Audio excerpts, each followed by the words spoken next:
Hiya! I'm Bruce Buffer. It's time for the Anthony Gargano Show! Good morning! Good morning, everybody. Well, happy Tuesday to all across the Delaware Valley. This is the Anthony Gargano Show presented by the Met Park Sportsbook online casino app. So, last night, this baseball, man, it's crazy, right? Here you have like Sanchez against the Sox. I know White Sox have been not as bad lately, but still, Sanchez has been on fire. Who thinks? That's why baseball's crazy. Because last night, the White Sox hit Sanchez. Sanchez unhittable, and the White Sox hit him. Gave up 2 home runs, 7 hits. Luis Robert, unbelievable. Home run, and he makes a diving catch. Crazy. Phillies go down to the White Sox last night. It was a weird night across baseball. It looked like Eugenio Suarez, who everybody's coveting, got hit in the hand with a pitch. We thought his fingers were broke. Afterwards, x-rays said he was intact, no fracture. But it was like weird night, all night last night with baseball. Eagles move up practice because it's going to be bad. Today and tomorrow, searing heat across the Delaware Valley. So the Birds moved up practice an hour. The news so far, when we look at defense, it appears that Dory Jackson has the inside track at corner over Keely Ringo. So it looks like they're arcing to Jackson. And I think that's veteran versus young player. And, this is about a Vic thing, right? Vic's going to want a guy that he can count on. And then the other, Makuba's been out. So we'll see if that hurts his chances at safety. I can't wait. They're putting pads on for the first time. It's hot. It's nasty. This is camp.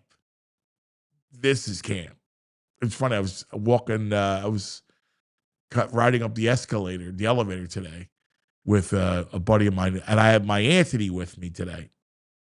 And he's going to go see Joe, the trainer, later on today on 4th and Girard.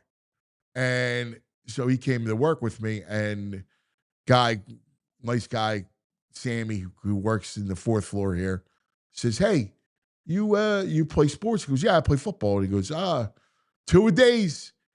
And he goes, "Wait, you guys don't do 2-a-days." He goes, "NFL players don't do 2-a-days." No, nobody does 2-a-days. So we'll see. Eagles, they move it up, get out of the heat, but they're in pads, so that's good. I can't wait.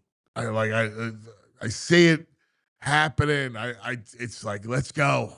I'm ready to play now, VG. I know. February 3rd. But 13th. Like all this stuff going on, it's like, all right, let's go. What's going on?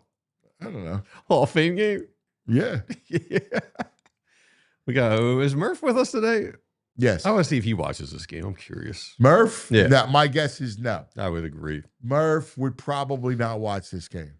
Yeah. Because I don't know that Murph has the, especially with the baby, I would say no. And I would say Murph's got a little bit of a hipster vibe. Right. Like he's too cool to watch. Yes. Yeah. We'll see. Like you. You're too cool to watch the Hall of Fame. I'm not too cool. I'm just not interested. Well, you act like you're too cool. Oh, you guys are just psychos. No, I mean, it's football. It's the first time. Here's what I actually like. It's like a TV show because you're watching the game, but you're not hanging on every down or anything like that. And everybody's talking about the season. It's the NBC Sunday night broadcast, so they're talking about the season, what's happening, catching up around the league, all the storylines. That's what it is. All right. Gonna be a lot of Eagles championship talk. Exactly. Come on, man. You have to get the glaze. Come on. It feels like an episode of a TV show that was like a throwaway that they throw in on the Blu-ray edition, so you could just no. just for Blu-ray. content, just as it's an episode we didn't want to see the light of day, and here we go. The throwaway Blu-ray. Yeah. Come on, man. You guys don't watch Blu-rays these days? What's a Blu-ray? Blu-ray. Come on, bro. Hey, I just asked What do ChatGPT you think? who's gonna what? Like this gear? Engineered for Philadelphia Eagles. That's good. That's a big Dom special. For those listening, Ant Thanks is for my wearing big a Dom. black athletic workout shirt. It says Eagles across the front. Engineered for Philadelphia Eagles. It's a big Dom special. Yeah. Big Dom's like, hey, take a couple shirts. When I was down there on Friday. I love my gear. Yeah. I love gear. You got a gear. Love it. I love it. Love it. It gets me excited. All right, last night, let's go baseball. Last night, ugly. Right? Yeah. Just sleepy. Yeah. Ugly. They got in late the night before. It's the White Sox. They're just like, nah, they weren't juiced South up. side, Yeah, they they're in didn't. Chicago. Yeah. They're going to play this game. Yes, right. So, yeah, they'll get back on it today. They'll win the series. But Lizard pitching today. yes. And it's interesting. He's great as long as no one's on base. He's cool. Right. Perfect So it'll game. be interesting to see if the Lizard gets back to himself tonight. They're just all he does is tinker. I feel like every start for the last 8 starts, there's something to tinker with this guy. Tonight, Lizard pitches well. I mean, if he's good, it's the White Sox. I hope so. I mean, if it's not tonight, They're actually weirdly plucky now. yeah, they've been okay. You know, Right? They haven't been. I They mean, had they're a still the I worst thought- team in the but National I League. thought like their best hitters are left-handed. Right. But you know, Robert goes yard. That kid Montgomery's This pretty guy. good. Yeah, he's good. I don't even want to be entertained by this Robert stuff right now. Did you see the catch he made? Yeah, of course I saw it. It looked like Otto at third base. Yeah, great. Nice catch. What if they gave him to you? Yeah, they give them to me for nothing. Like just a like the mid-league 19th prospect. Sure. What about a 9? No. For the 9th prospect. Yeah. Did you see what they're saying? The Yankees Suarez discussions broke down. The D-backs are asking for an MLB player, a AA or AAA prospect, and then one low-level one. Doesn't seem crazy. That sounds like Bohm, Abel, or Cabrera, and whoever you want from the lower level. Dude, I'd do that in a second. Yeah. In a second. Yeah, that doesn't sound like a lot to me. No. That's a good deal. That would be a great deal. Yeah, I don't know why they would walk the away from Yankees that. walk away- Yeah. Yeah. Now they got McMahon from the Rockies, Yes. who I like. Yeah, he's a good player. He's got power. He's got power. The problem is that they have no positions. Like they're all bad. Like they're such bad defensively. Yeah. I know. I would have jumped at that. I saw that. I didn't think it was a crazy price, crazy ask at all. Because they're not even asking for like one of your top pitchers. They just want an MLB player, Shot a AA or AAA prospect. Yeah, because about control. That's why. Yeah. Yeah, but still, They that's got not another bad. year of Bohm. Yeah, I don't know. I would do that in a second. Yeah, they tried all offseason to get rid of Bohm.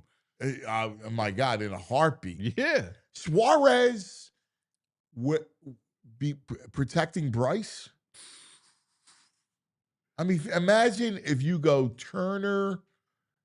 How would you go it? You would go Turner. You would go Bryce. You would go Suarez, and then you would go Schwarber, Castellanos. Yeah. Oh man, that's nasty. And JT's got a hot bat. JT 6, Stott 7. They're still going to get an outfielder, hopefully. Yeah. That's a scary front I five. mean, you there. have two guys. If I don't even mind. I mean, like 7, 8, 9's weak, but Suarez on this roster, you have two guys on pace for 50 home runs. yeah. Back to back. Yeah, Oh, no. man. Kepler stinks. He does. My God, he stinks.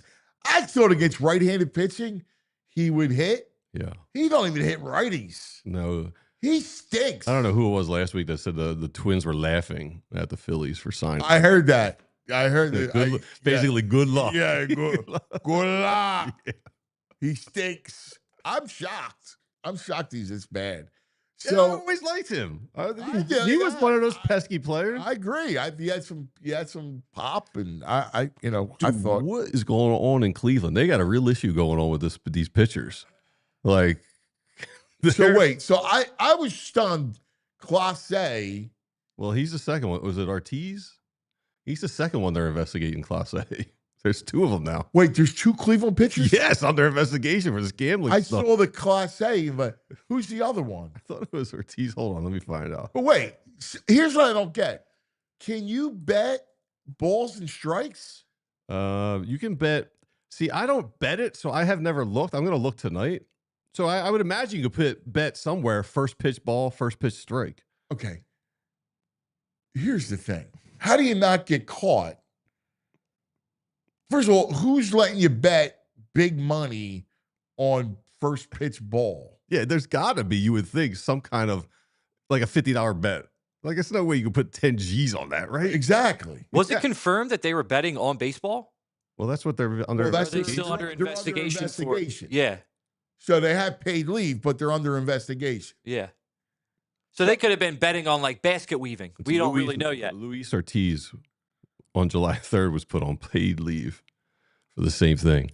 So someone put a compilation out when Clase comes into a game and there's nobody on base. It's his first pitch. Man, there's a lot of times he just throws it in the dirt. We're like not even close to the strike zone. What? But again, not even close. Yeah. But again, here's the issue. How much are you like? What could you possibly get down? Yeah, I don't understand it. I'm curious to see you it. have to live bet he's a reliever, right? Like you're. What are you doing? Like Do you have somebody with it's not like he's throwing games. No, it's just the first pitch. So I guess there are triggers that they have. They call them non-competitive pitches. Do me a favor. Yeah. Text Brain if he's got 2 minutes. Just to he'll know. Yeah, I'll ask him. So he's throwing so many non-competitive first pitches that they mean not even close to a strike that it triggers some kind of system is like, whoa. Like he's usually, they say on the first pitch, he's missing, he's not even close like 27% of the time.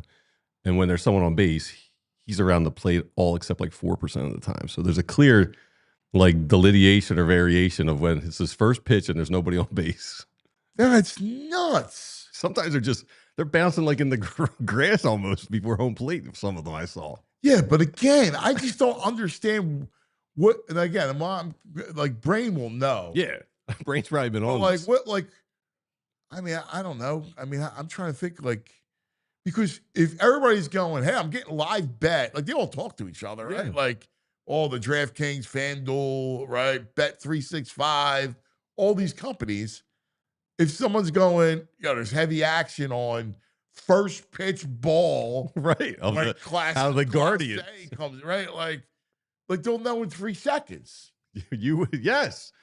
I mean, people are I think the players are underestimating the powers that be and how they monitor stuff. So they're just being stupid. I mean, Luis Ortiz is making $782,000. I don't know. Maybe he's making an extra $20,000 doing this. Clase's on a cheap contract too, right? All right. Again, I just don't know how much money can you possibly earn from that.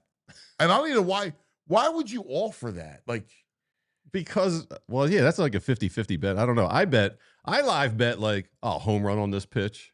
Really? Yeah, dude, because like $5 will pay like, I don't know, $150. Or you got one swing, one pitch. One swing? You do that? Yeah. The next pitch. That doesn't in seem play. Like, that doesn't seem like rewarding. What?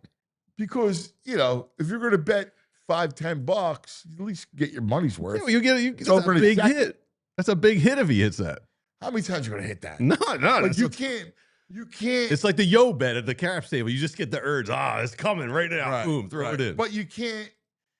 You can't handicap it. That's the problem, right? Yeah, that's crazy. I'm waiting to hear back from him. Okay, how about Emmanuel Clase StatCast waste percentage, which is a pitch not even close to the zone, is 17.5% on the first pitch of the ninth, and it's 5.2% on every other pitch in the ninth. Oh, They're saying it's the same trigger that got Ortiz popped. well, how about these other dudes, like the basketball dudes? Yeah. Like there's going to probably be a lot of people It's difficult to that monitor. get snagged, Yes. right? Yeah. So I wonder if maybe they do it on the secondary market, maybe not on the regulated market, where maybe the limits are not as big. I mean, maybe the limits are bigger. Secondary market, what's that? Yeah, because I know friends who still, they don't go You through. talking about bookies? Yeah. Because I mean, I can't imagine books are offering live pitch. That's still a thing? Yeah. Wow, I didn't even know. Now with like everything just being online and like on an app. No, I I didn't know know people. that I know the people. secondary They have market. their own websites. Yes, they do. They have their own websites, and you don't have to put the money up. That's why people do it. Yeah. Okay. You run a little bit of a marker. Because you don't have to put, you don't have to bet whatever, you can just play it like that. Oh, okay. But I don't know that those websites offer Everything. pitch by pitch. I don't know about that. I used to bet Little League World Series. Did you? Yeah, I feel like they offer everything. Dude. Little League World Series? Yeah, dude, working from home in the afternoon, you got a game on? That's You log in slightly there? degenerate. I love Colombia. The Hawaiian squads are always bashers. Japan's always, Give me Puerto Rico. Because you could have, we were like this close. You could have been betting on Moss. You can live bet if you got a hit. Yeah, That's great. They got Bautista of the Orioles. They say he's on for an extended period of time on the IL now. His inflammation in his shoulder. He's done. So he's done. He's out. Clase's out. This is crazy. I mean, like guys are falling, Yes. and there wasn't a lot of relievers to begin with. And there's a lot of suitors, so it's going to be super expensive to get a high-end, high-leverage reliever. You might need Gage Wood. I saw some articles with him. You might need Gage Wood to come up and Just throw some strikes at like that's it. 99 with a little tail on it. You know what? I think that's what you do. What a story that would be. But real quick, speaking of baseball, how about Bryce telling Rob Manfred to get the bleep out of the clubhouse? You want to talk salary cap? Hey, Rob, commish, get the bleep out. But they said he pushed back. He's like, I'm not going anywhere. Yeah. Bryce wanted to knock him out. It's like amazing. I loved it. I mean, it's common.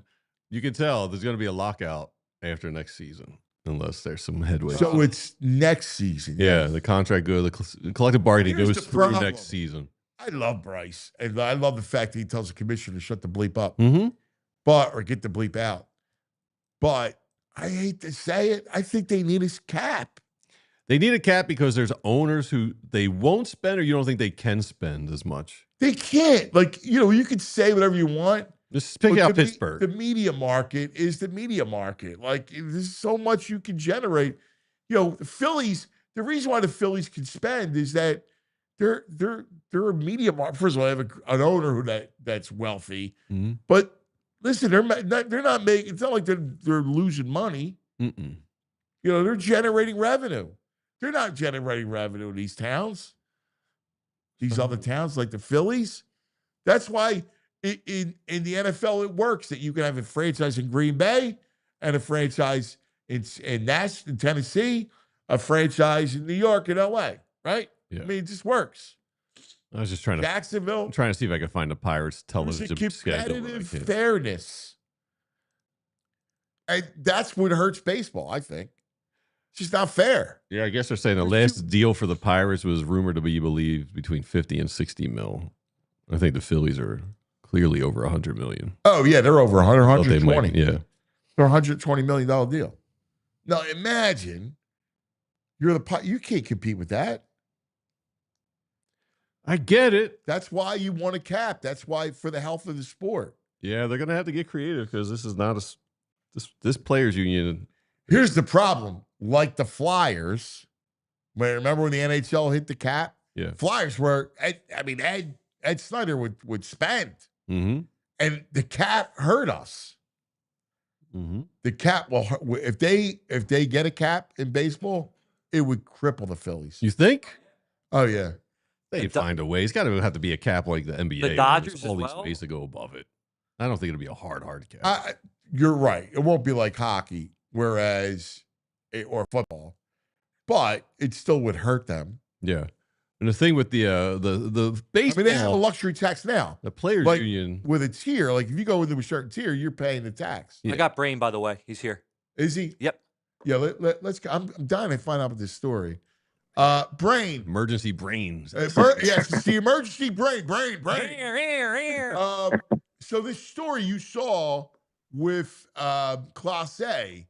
You know what it was, Anthony? He didn't want to come to Philadelphia, so he started betting. But here's what I don't get. Yeah. I guess you're betting live. You could bet live balls and strikes. You could, Anthony, you can bet everything. You can bet everything. And you know what's amazed me? I'll tell you, sir, I will not name the person's name. But there was, when I had my service, there was a professional football player, an active player, saw me in a casino and asked to join my service. And I literally go, "What the hell are you doing?" I go to the guy, I go, "You're a professional athlete making millions of dollars. You can't do this. Why would you?" He's like, "Oh, don't worry, I can find ways to get around it." And I'm just like, wow. I mean, you know, they're saying you only can lead the horse to water, you can't make them drink it. Why anyone in that position would risk to seemingly make whatever when they're making such a great living and salary? I can't relate to it. I don't understand it, but I saw it firsthand. Someone did it to me. And you see someone like Clause A, and you're like, this guy, obviously, I'm assuming has a nice long-term deal, probably making his $4 or $5 million a year, whatever it is. Maybe it's more, maybe I don't know, but I don't know, unless you're making $1 billion, right? Which they're not. I just don't understand why people would be driven to do that, but it's been happening, right? But you can bet on everything, and I guess they're thinking it's such a this is what I minor don't thing. Yeah, I'll throw a understand. ball here. Yeah, Let me ask you a question. This is what I don't get. sure. So if you're going to bet balls and strikes, Yep, that's got to be the easiest algorithm to tip, right? Like correct. If all those books, I guess, are they tied together? Like there's something that monitors. Yes, there's a gaming commission. I'm trying to think what the name of it is exactly. I know the guy who runs it. They basically, the Integrity Gaming Board, whatever. We're basically, if someone sees something that's amiss, for example, let's suppose the average, let's say Parks or whatever, the average handle on a ball strike thing throughout the United States. I'm just throwing a number out there. I don't know what it is, but let's just say it's $500 throughout the United States, okay, on a ball strike pitch, on a random pitch by, Kirkering for the Phillies in the 8th inning, okay, and the entire United States is $500. And let's suppose they're getting, let's just say, $25,000 bet on that same pitch from someone randomly throughout the United States. That's like beyond a red flag, right? It's basically saying, wait a minute, this isn't right. Yeah. Right. And you got to look at it like this. Like go to every one of these online books because they're all going to go, hey, we're all getting hit with exactly Class A ball one. Right, ball one or whatever it is. Exactly. And here's the thing that I find just beyond stupefying is the limits. Like, look, if you want to bet who's going to win, the Eagles or Chiefs, there's no amount of money they're going to turn you down on, right? But if you want to bet ball one, Clause A, I can't imagine the limits are that. I mean, I don't care who you are. It's just like, who's going to want to take a bet like that for big money? I don't care what sports book it is. I just don't know how whatever athlete's thinking of going down this horrible, horrible road. I don't know how you can get down the liquidity to even make it worth your while. Right. And it's like, to me, it's so. That was my next question is, what are usually the limits for stuff like that? Oh, these are called micro bets, and these are micro limits. Now, again, you may have a situation where you have, when the sports book considers person to be like, what am I trying to say? Like beyond a recreational better, someone who just loses. Maybe on something like that, I can't imagine like the craziest scenario. It's more than $1,000. I can't imagine. Right. I'm talking about a person who is like the biggest stone cold loser that they have, and who's just like a total fish that, that they know is not sharp, and they want that action. But I can't even imagine it's more than that, because it's just random, and there's no, it's not like you're getting a ton of sign when you bet the Eagles Chiefs. There's people betting the Chiefs or betting the Eagles. This is something there's so few people in the United States are betting that, again, if you do have information on it, it's like the sports books they're hopeless, right? They're completely hopeless. And I just find it shocking that a professional athlete making millions a year will risk his career to win thousands. Because I guarantee you they're not making millions. Right. There's no way. Well, and VG said Luis Ortiz was the other one being investigated. Correct. Also on my fantasy team. Yeah, it just doesn't you see these things. Now again, the easiest thing to do, we'd say, okay, I'm just gonna throw one ball. I'm not hurting my team, whatever. I'll just make sure, it's 1-0, I'll clean it up. But again, it's not as simple as that, because it's like your fingerprints are going to be on it, and that if you're trying to bet real money on that pitch, it's going to leave a trail, and the Integrity Gaming Board is going to see, wow, okay, again, the average handle's $500 on this particular game. It was 32,000. Everything else is 500. What's that mean? So then there's an investigation, and people will then probably go through the phone records of who bet this. Do they have any contact to Emmanuel Clase? It's not, and I'm just trying to keep it honest and keep it real. Why do you think guys always get caught by the police when they commit crimes? Because usually the police are smarter than the person who commits the crime, and they have the resources to really see what mistakes you made in committing such a crime. Same thing here. When you're trying to commit a gambling, let's call it crime or whatnot, you're going to get caught. And because, again, you're always going to be greedy. You're not just going to do it for $300, right? You're going to try to make a lot of money to try to, quote unquote, fix that first pitch. It's idiotic. It's dumb. It's the stupidest thing you can do. But obviously, we're seeing it's happening. Brain, have you seen the collection of the video of his first pitches? They're not even close to the strike zone, Clase. Yeah. Again, well, if you saw the Ortiz one, VG, the same kind of thing. And again, it's like, as I said, you don't really need to be Sherlock Holmes to figure this out. You see a spike in the betting. You see the guy throwing, remember, the guy's throwing a ball 4 feet outside that has pinpoint control that doesn't walk anyone. And it's like, can you totally say, that the guy, it's like that the guy did, it's like, everyone knew OJ did it, but I guess they didn't have the actual proof or whatever, but everyone knew, you know what I mean? Like, it's like saying, maybe there's not a phone recording saying, okay, yeah, give me $100,000 and I'll fix this thing.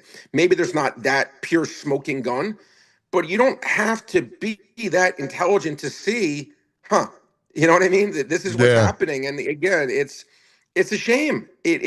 But I don't think gambling's ever going away. To me, guys, when the leagues fought this tooth and nail, when Chris Christie was trying to get this passed but overturned many years ago, I thought the hypocrisy of the leagues was like nothing else I've ever seen, because I'm like, how many people watch your NFL games, Roger Goodell, who betting on the Colts, Ravens game, they could care less, they're Eagles fans, or just because they're fantasy players.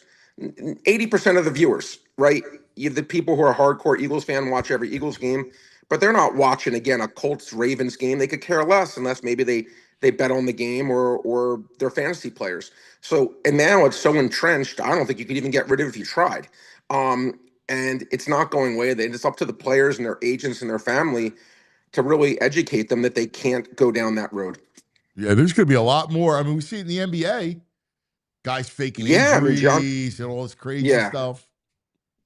It's there, Anthony. And again, you just have to hope that there's a support system for the players to teach them, listen, you just can't go down this road. You have to be smart, but it's clearly happening. And again, you're like, it's like, I'm sure these guys are thinking, all right, my over under for points is 12.5. How bad is if I only get 11 and we still win the game? Right. But again, if you do these things, you're going to get caught. That's just what happens. Like blue chips. And remember Tony? Man, it's just a point spread, coach. Got nothing to do with wins and losses. Just a gambler. Exactly. So, I mean, look, again, it's shocking to me that a guy making that much money, who has an established career. It's one thing, Jonte Porter, who did it for when he was playing for the Raptors. All right, the guy's making league minimum. Maybe you want to say Emmanuel Clase somehow is a legit stud closer. Right. What? That's what I'm saying. Like, to me, this is just, I don't even have a word for the stupidity of it. It's just there's no way. I always say, show your work. You can't show your work why this would make sense even from a financial perspective. No. Right? This is like risk reward where you're putting up your house to win a penny on a guy making or missing a free throw. It just doesn't make any sense. It's just so dumb. And it is crazy. And it's Clase makes $5 million, 4.9. yeah. So he's risking that $5 million, VG. Think about this. To make what? I'm gonna say not just the $5 million, but whatever 20, future 30, earnings, 40 million that he's going to make too. Which he would have. So let's just say you're risking, let's just say conservatively 30 million on the low end, and that is the low end. I think it would be higher than that, but let's just say 30 million. Let's say I'm going to give you the craziest scenario I could ever come up with. Like, the craziest number I can come up with is maybe he got 50 grand somehow, some way. I don't think he did, but maybe let's just say he's not only got $50,000. So you're risking, let's say 30, 40 million to win 50,000 on something you're probably going to get caught of. Should I do it? Crazy. It's just, it is crazy, and it's a shame. But the only good thing, and I use the word good loosely, guys, is maybe you're seeing this from a mainstream athlete as opposed to the Jonte Porter, Luis Ortiz kind of guys. This is an all-star caliber player. Maybe now any other athlete who's thinking about, God forbid, doing this says, whoa, wait a minute. I'm not that smart. I'm not, if I try to do this, these guys always get caught. I don't need to make a few extra bucks when I'm making millions. It's just not a good idea. Let me not even get involved with this. Even if maybe it helps a few people who are tempted. I don't know. Yeah. But it's a shame. It is a shame. It really is. Shame. Sad. Brother, thanks for checking in. You guys. And you like the Phils tonight? You think the Lizard bounces back? What's funny was look, again, that was the first game. Was that the first bad Sanchez game? And I can't even remember. I really can't remember. Look, Lizardo should, but Lizardo, Anthony, again, he's just the guy. Trust him right now. That was you nailed exactly what I was going to say. I can't trust him. I want to so badly, but I can't trust him. I can't. No, I can't. I can't lay 2-1. I can't lay 2-1 with him. I just can't do it. White Sox, by the way, last 15 days lead Major League Baseball in scoring. Who would have thought that? Yeah. Vargas hitting home runs, crazy. Yeah. Robert now, amazing. Exactly. Great. Thank you, brother. We love you. Appreciate you guys. Enjoy Be good, guys. Vacay in Maine. Kennebunkport. Brain up there. Yeah. That's a crazy story. What is and the only thing I think is maybe they're under pressure. Maybe they're getting extorted. Maybe someone's $50 grand might be a lot to someone else on the outside.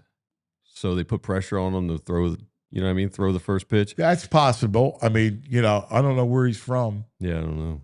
But yeah, 50 G's might be a lot to somebody else. Listen, that's the other issue. There was talk hockey guys being extorted by Russian mobsters. Yeah. That was real. Yeah. All right.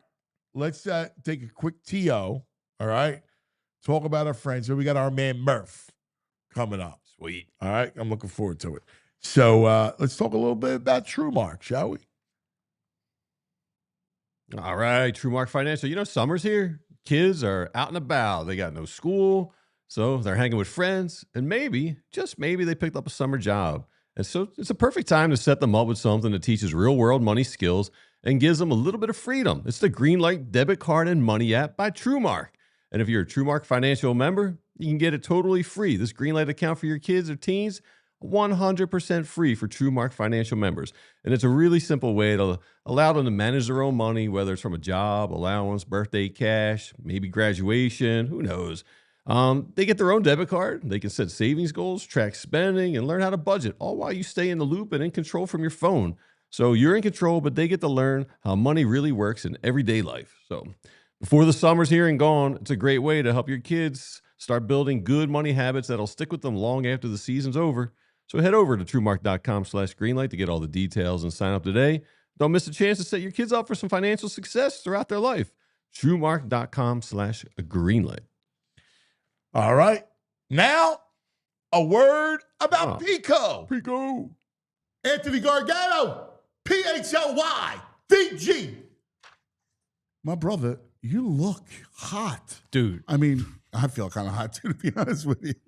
Dude, my house is like a sauna meets a steam room. It's insane. This heat's unbearable. Well, look, this Philly heat is no joke. It's summertime, man. Dude, if I could tell you, I stood with my head in the freezer for 10 minutes before I left the house today. Disaster. Brother, just turn on the AC. How come you just don't turn on your air conditioner? Trying to save some cash, man. Save the world. Save the climate. Go green. All that stuff. Listen, I feel you. Do yourself a favor. I got your answer. All right. Like, do it solid. Check out Pico's energy saving rebates. All right. They've got deals on Energy Star cooling equipment that actually work and cut your bills. So you're telling me no more freezer head? No, not unless you want to look like a freezer head. No, I'm good. All This is right? great news.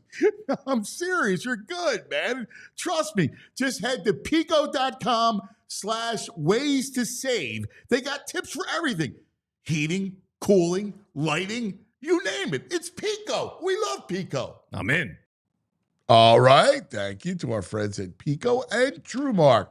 And now, joining us, we love him. One of the great columnists. He's back. He's back. He's writing. He's back. Good. He'll be back. I That's missed it. I missed The his fine work. columnist for the Inquirer, our buddy David Murphy. Murph, good morning. What's up, buddy? What's up, Murph? We don't see him. Oh, okay. There he is. There See I our am. man looking handsome. There I am. What's up? Dude, what? Everybody's dropping. I mean, Clase is now under investigation. We just had that conversation. Yeah. So you got, now Suarez that we think dodged the bullet, but it's amazing. Like Bautista. deadline, Bautista, like the deadline, all those guys, a lot of, it's all, the pool's shrinking daily. Yeah, I mean, this is why you can't rely on the trade deadline to fix to fix a roster, right? I mean, look, I think the frustrating thing for Phillies fans is this didn't sneak up on anybody. I mean, everybody was saying this was going to be their situation when they signed Jordan Romano to a 1-year, $8.5 million deal, on a wing and a prayer, essentially. I mean, every year it's like, I think they might be an arm short. And then sure enough, here we are in July. The one thing I will say, and this is what I'm writing tomorrow, I just looked this up and it was not expecting it. You realize the Phillies are the ranked fourth in runs scored over the last 40 games in Major League Baseball. Just to say that the bullpen arm is obviously has to be the priority. As frustrating as this lineup is, it's a baseball lineup. You know what's weird about this lineup? The lineup generates runs in bunches, and then, I mean, it's truly the old feast or famine, and that, and they'll beat up bad pitching. Yeah, well, it's weird because they'll also beat up good pitching. The frustrating thing is it's hard to figure out when this lineup's going to go off and when it's not. You got a guy like, Andrew Palente that shuts them down in St. Louis earlier this year, and then they pound Tyler Glass now. So it's really hard to tell. I mean, it's funny because they're a fastball hitting team, obviously. So they actually match up, which is why they've been such a good postseason team, because they actually do kind of match up against power pitchers. It's just it's frustrating because you have no idea, who's going to shut this team down. I mean, you look at it's a lot like the 08 team where, guys like Jose Quintana, these kind of 38-year-old lefties are as liable to throw up 7 zeros against them as Justin Verlander in his prime. Yeah, it's I'm with you. The reliever is paramount, but I still think you need another bat. I mean, don't get me wrong. I mean, Suarez would be perfect. And it's interesting because the Yankees turned them down, and VG, they wanted what? They want one major league player, one AA or AAA prospect, and one lower level prospect. That's what they were asking of the Yankees, and the Yankees walked away. Yeah. I mean, look, you can't you can't get trapped into paying an extortive price, you know? I mean, look, you know, keep in mind at the trade deadline, you're paying for past performance too, and past performance is no guarantee of future results. You know, I mean, we've seen Bryce Harper have a bad month before. You know, some of the best players in the game can have a rough 2 months. So, you know, not only are you giving up that price, even if you were giving up that price for certainty, it would be, you know, you would have to stop and think. But now it's, you know, I mean, the worst case scenario is, you know, Eugenio Suarez's best days are behind him. You know, I mean, we saw, look at Alec Boehm before the All-Star break last year, and Alec Boehm after the All-Star break. So your baseball's such a variable game that, you know, you have to price in the uncertainty of what you're actually going to be getting. But his numbers going back to last July, I mean, I think there's only one player with more home runs than him since last July. I mean, he's been doing it for a bit. The point is, even if you take Aaron Judge and you look at him over the last year, you will find a 3 or 4 week stretch where he was an average to below hitter, you know, and you only got 8 weeks left. So you're paying you're paying a price that could equate to 6 years of a great player under control in the form of a prospect that you're trading. And, you know, if Eugenio Suarez happens to pick 4 of the next 8 weeks to go into a slump, you know, what are you actually getting? And that the fact is, it's just baseball. You know, like, yeah, the whole point of baseball is if you look over a large enough sample size. And I love Suarez. I mean, he's obviously he's been you know, one of the best hitting corner infielders over the last probably 4 or 5 years, really. I mean, it's kind of remarkable to look at the numbers that he's put up. He's had a much better career than I would have thought, you know, before I actually dove into it. But the fact is, that's over a, you know, year-long sample. And you know, we're talking about it. Look at the Phillies last year. I mean, you know, they picked 2 weeks in the wrong month to go cold. So all I'm saying is, you know, yes, if you were like, you know, I'm purchasing a guaranteed 15 home runs out of third base and a 900 OPS, you know, over the next 2 months, I would say go for it, you know, like pay the price. That's where they're at. There's a huge amount of uncertainty in it, and you don't know if that's actually where you're going to get. And it's even worse with the reliever. Yeah. Although, like, if you went and got him, like, you sign him and he fits with your roster. Who's that? Suarez. He's like 33, isn't he? Yeah. Just like Bryce and just like the rest of your roster. Like, yeah, I don't know that you would need him going forward over the next couple of years. I mean, you would. Yeah, you would need 31, 32, 33-year-old Eugenio Suarez. The whole problem with this team is you're paying a bunch of guys $20 million who are slowly. I know. So they're just at a point where they got to build it. They got to build it the honest way, is what it comes down to, you know. And yeah, they should take their shots, you know, where they can, where it makes sense. But we did this the last time around, where, you know, I don't want to sit through another decade of no hope. And if you start, they already shot their bullets by giving Aaron Nola that contract extension, by signing Trey Turner to a 13-year deal. Like, you can only have so many guys that are guaranteed to not be performing by the end of a contract, because that's how you get a lost decade like the one we just had. And that's worth the worst possible outcome, you know.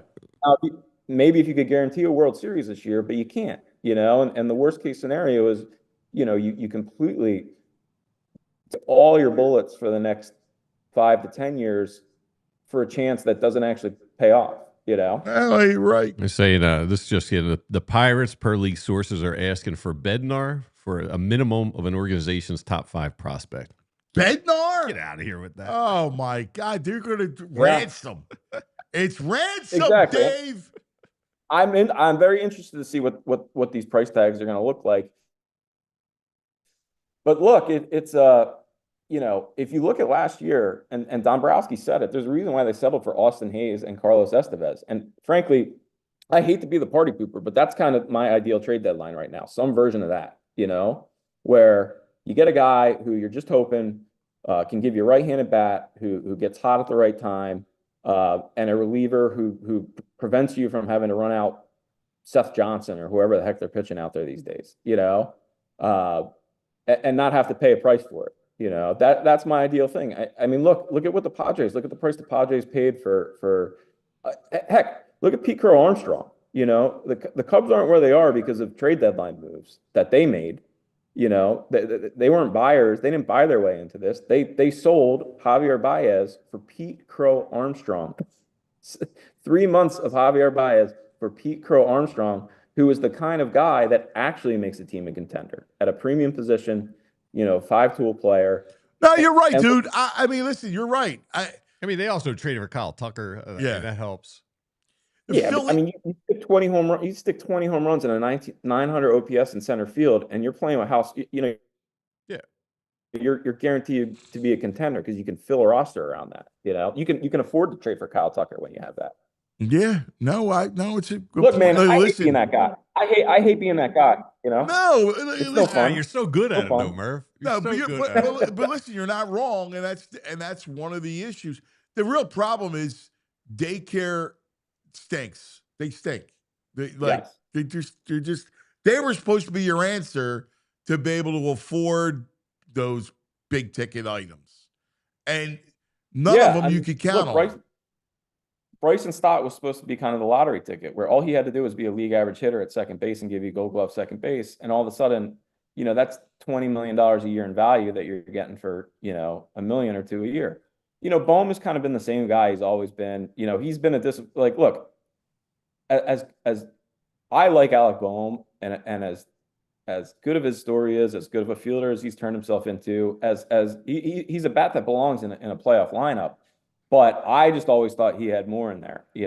I mean, I thought he had such natural kind of bat the ball skills and kind of. I did too. I love Bohm. We kept waiting for the power. I love Bohm. Yeah. I did. The problem is he can't be your third baseman when you don't have with the dearth of power they have. Yep.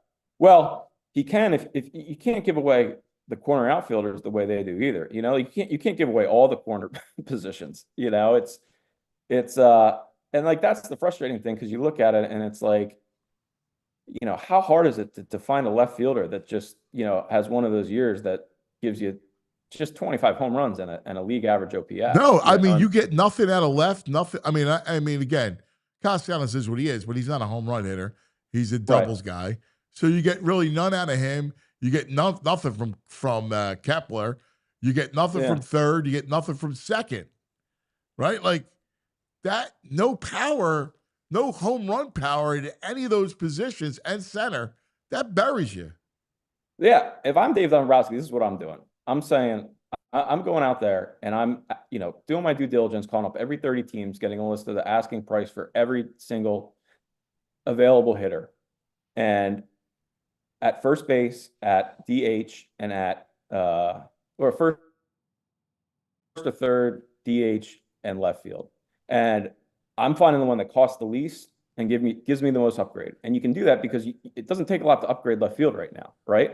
So find the guy who's cheapest and then figure out who's playing where. If he's a DH, put Kyle Schwarber in left field. Put Bryce Harper in left field. Who cares? It's left field. Raul Bañez and Pat Pearl went to a World Series playing left field. Give me a break with left field defense. Just put Kyle Schwarber out there. Make the guy a DH, and all you got to do is be like, look, the Mets did it with what's his name from the Nationals last year. Winker. Yeah, Jesse Winker. Not a guy who's going to win you a World Series, but a guy who can give you a professional at bat and is going to run into Tommy Pham with the Diamondbacks. It's a guy like that. Laureano could play center for you. Yeah, I love Laureano. Laureano's my guy, but why would they trade him? They've got a $6 million option for him next year, so it's like they could sit. The problem is leverage. They can sit there and be like, well, we're just not going to trade him unless you give us what we want. I mean, I'll be honest with you. I would be fine with Harrison Bader and Duran. Jaron Duran? Yeah. Yeah, he's Duran, the closer for the Twins, and Harrison Bader, both are from the Twins. If you did a deal and you got those two guys, it's all right. You got the reliever, and then you got a guy. And Bader's not bad. He's got a little pop. He can play center for you. Yeah, you just need options, And don't get me wrong, Laureano's actually he's the number one guy on my list. I think he's perfect for them. But then it's here's my thing. No matter what Dombrowski does, he's already failed. because a good general manager signs Laureano the way the Orioles did and doesn't have to pay anything for him. You know, like he was out there, he signed for, again, he has a $6 million option next year, which means he's probably making 4 or 5 this year. It's probably like a 2-year, $10 million deal or something like that.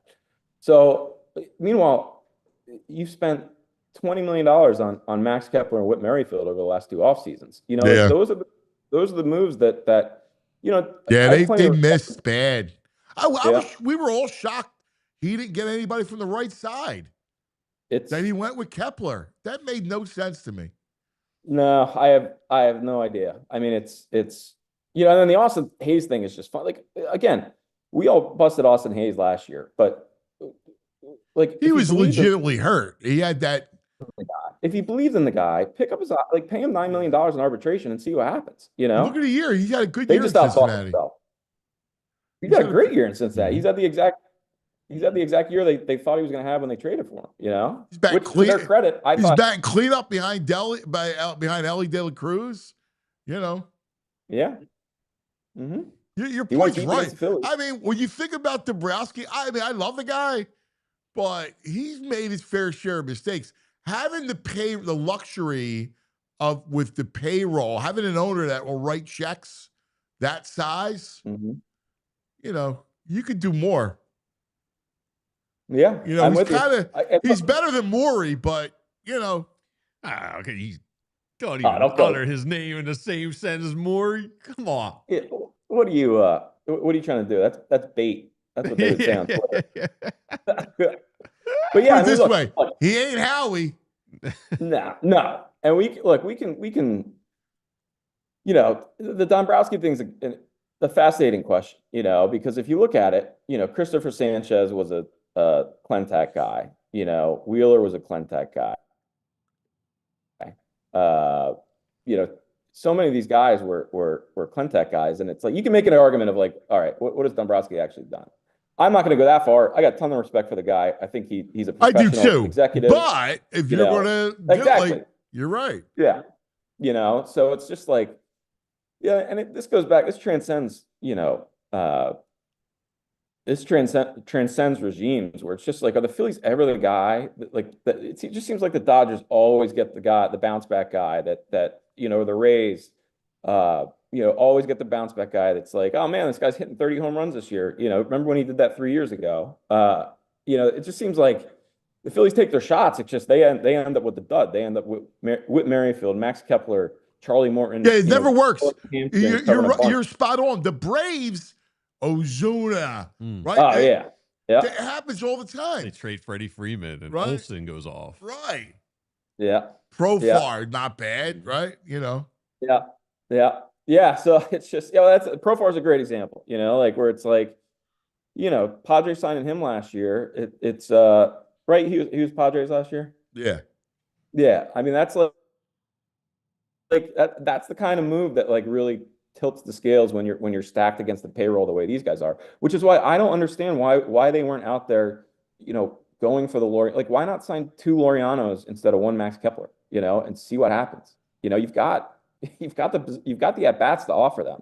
It's just it's frustrating, and the fact that it's a right-handed bat. All right, I got to ask you this because we were debating.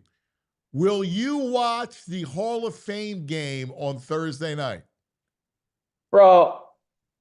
Every year I watch that game, and every year, yes, come on, Murph, come on, Murph. Dude, I compare it to. I love you, Murph. Oh, Murph, you got activities, hobbies. You got look. When I was growing up, and we would only go to. I grew up in the Poconos, so we would only go to a couple Phillies games a year at the Vet.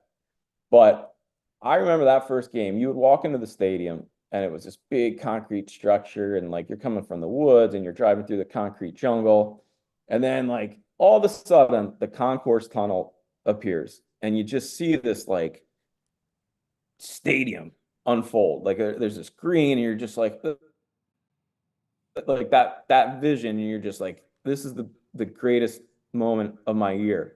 That's what the Hall of Fame game is like for 5 seconds, you know, because all of a sudden you turn on the TV and you hear the music and you see the jerseys and the helmets and the lights and then you think, who's watching this? I know. Well, then you're like, wow, this kind of sucks. I'm gonna turn the channel. No, But don't. Yeah. That's Listen. all right. All right. He watches for a minute. Okay, you win. He watches for a He minute. says he watches it all every year. For a Look forward minute. to For a minute. Then he He's turns it watching. off. yeah, Listen. for a minute. Yeah. You don't turn it off, For do a you? minute. Oh, of course I do. I mean, come on. Yes. You gotta, All right. you gotta All be right. nuts. You gotta be nuts if you're watching. This is a watching all win-win. We quarters both of the Hall win of Fame. this one here. Yeah, he's totally nuts. He's having parties. He's having people over. He's got charcuterie out for this Hall of Fame game. I don't do shit charcuterie. You do. He that. doesn't eat when he watches football. No. Water The and a Hall of Fame notepad. game he does. It's Water more and of a a party. notepad. No, but got- here's why the broadcast is a great broadcast. Because it's the first telecast of the season, and it's like a celebration of football's back, right? So they're talking about. It's not like you're locked in on every play, but you're locked in on the conversation, and this is going on in Dallas, and this is going on in Philadelphia, and this is going on here. I'm Come with on, you. Murph, I'm on. that I'm on. third, I'm the on. third I'm on Team quarter, Anthony. third quarter discussions during the Hall of Fame game, just riveting. I mean, you just can't turn it off. The banter. Who is it? Is it Joe Buck? Well, no, it'll be NBC. The third quarter banter is going to be great. It'll be Tirico and Collingsworth. Yeah. Oh, third quarter Chris Collingsworth discussions on I the love it. Hall of Fame game. I love it. So I Come might on. DVR it now. You're right. I might DVR it. You're going to talk about the season. Yeah. There's so much to discuss. What are you talking about, Greg? Wait, man. Go steal a bike. And on that note, Murph, I'll be with you. I'll come over to your house. We'll hang out. We'll watch reality TV while the game's on. Any birds work in the future for you? yeah, I'm gonna try to get down to camp at some point, but I'm still pulling daddy daycare. So we'll. I'm gonna try to sneak out when the in-laws can get over for a little stretch. What are you anxious to see? Like, what are you? I was down there Friday. What are you anxious to see? I think I'd like to see a Dory Jackson, see what he's got. You know, That's the veteran. Listen, I think the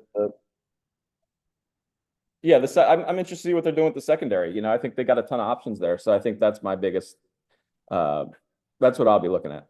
yeah, their back seven's legit, man. Legit. My brother, we love you. Thanks, Murph. How's Max? He's doing great. He's actually cackling in the background right now. There he is. Yeah, he's laughing at these people who watch the Hall of Fame game. Yeah, he's like, dude, who is this jabroni watching the Hall of Fame game? I'm this is sorry. his first I like sports. I'm sorry. I'm a sports fan. This is his first Hall of Fame game. I'm going to tell him how big of a moment it is for him. Yeah. Yes. First time we'll get to see helmets. That's huge. It is. I'm with you, Ant. You're on the right track. Tell Greg to go, like you said, ride a skateboard somewhere. Yeah. He needs to go steal a bike chain. That's what he needs to do. Exactly. That's what he does best. Thank you, brother. We love you, All right. man. Give Max a hug for us. All right, guys. See ya. See you, Dave. Buddy. I'm sorry I'm a sports fan. I'm sorry. Is that a sport? Sorry, I Is that like a sports. Is that a sport? Sorry, I Is that- like I don't sports. even know what that classifies as a sport. I don't know. I like sports. Wow, I'm such a nerd. I like sports. Wow. I don't even like sarcasm, and you're forcing me into sarcasm. Did you see a WNBA game? Speaking of No, sports, I don't watch WNBA. there's a video going around. One of the players was doing a pick, and somehow her wig fell off. I didn't know they played with wigs. I was surprised at this. Are you surprised that they play with wigs on? Yeah. Is it? No, it's probably extensions. Yeah. It's No, the whole extensions. thing came off. It was on the ground. She grabbed it and ran off the court. So wait, Oh, man. so she was bald, or I was couldn't because the only It's cameras probably from extensions. away. No, it looked like a whole chunk. It looked like a whole hair. Oh, I mean, No, I know what extensions. You No, sure?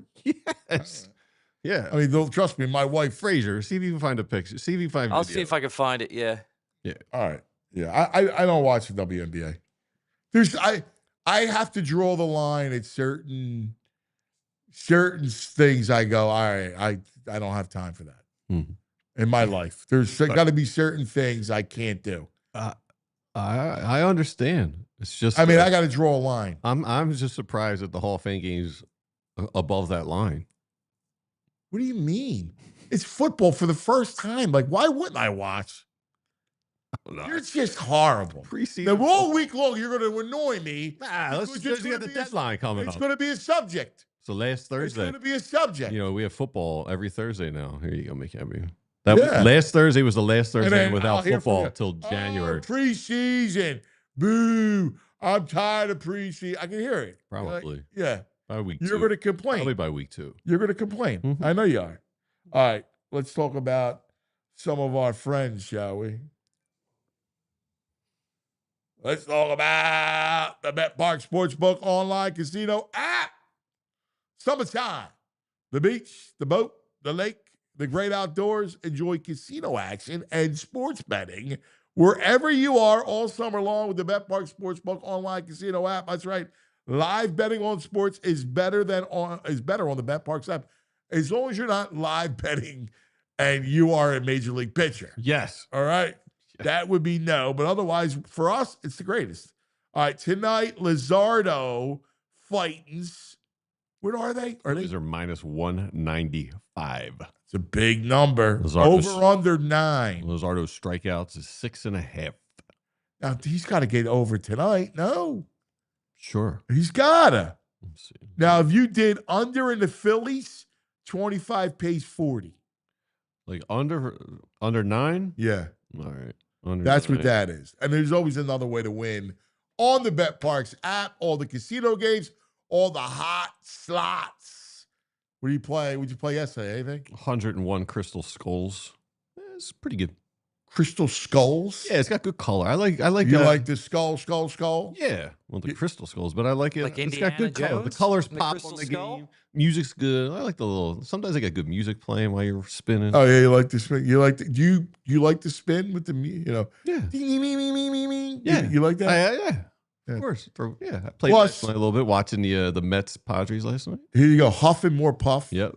Mega Fire Blaze, Dwarves and Goblins. Dwarves and Goblins solid. Squid Games, Money Horse, plus play Baccarat. Have you played Baccarat lately? I have not. It's been a week or two since I played some All right. Baccarat. Go to betparks.com, download the app right now, enjoy all the action right at your fingertips. All right? New customers get up to $1,000 casino bonus back. betparks.com has all the details. Got to be 21. You got to be in PA, New Jersey, Michigan, Maryland, Ohio. If you have a gambling problem, please call 1-800-GAMBLER. You love the bet, you bet bet Parks. We love it. You love the win. So you bet Parks. Yeah. Bet The Parks best. all the time. All right. How about a little Cherry Hill Mitsubishi? My man Bill runs the dealership at Cherry Hill Mitsubishi, a folk auto dealership. Here you go, man. Folk. They got the most affordable 7-passenger SUV in America, the Outlander, the Mitsubishi Outlander. Sounds like That's a tough, good name. strong car. That sounds like it's a good name for a big SUV. Yeah. The Outlander. Yeah. Big room. There for can the only be one. Yeah, very good. I like that. Give it to me. There can only be one. The 2025 Outlander, Yeah. right? Yep. They got all kinds. In the beginning, it's budget friendly. It's a gas sipper. Ooh. It's not a guzzler. It's a gas sipper. It's important these It days. is. All right. Mitsubishi Motors, #1 in customer satisfaction with dealer service among mainstream brands and SUV owners. And that's not me saying it. That's J.D. Power, Those guys don't mess around, JD Power. right? Like they know what's up. Mm-hmm. Great warranty, the best in the business. You got to stop in today. Tell Bill that we sent you. He's going to give you the cuz discount. All right? Like big hookup. If you take a test drive, he'll even feed you. $100restaurant.com gift card. Ooh. Go to there. I'm telling you, you got to go there. Drive home your new Mitsubishi today. It's just minutes from all bridges. Check it out. CherryHillMitsubishi.com. You'll see it all. You got to check the dealership out. They come by, take a test ride. I'm telling you. Now, I know people buy Mitsubishis and Outlanders at other places. I just don't know why. Nope. They're not thinking. Stupid. All right. Now let's go. One of my favorite parts of the day where we go to training camp where it's hot. Oh. Steamy. Oh, I'm sorry. No, we got where's he been? Where is he? Kevin! Our hometown hero! Oh, Jerome Brown The shirt. great Woo. Kevin Negandhi! Kevin. Dude, I miss you. I miss you too, man. And I miss you. I miss you, VG. Listen, it's so funny. He goes, where's he been? Some days I wake up in a hotel room and I'm like, where am I? Everywhere. Doing like What? 50 states in 50 days or whatever you've been doing. Crazy. It's been wild. Yeah, What's been the it's been a best good trip run. so far? Man, Field of Dreams, having a catch with my two sons was freaking unbelievable. I've never been, and to experience it with them, and backstory coming out of the corn stalks with the the ghost men before to start the show, and then to be able to come out. Excuse me. It was like magical for any, I think, baseball fan, but also then later on at the end of the show with the father, and your kids want to have a catch with you. Nothing better. Oh, dude. I want to hug you. That's beautiful. Hey, Anthony, get in here. Hey! Oh, we got Junior here. I got it.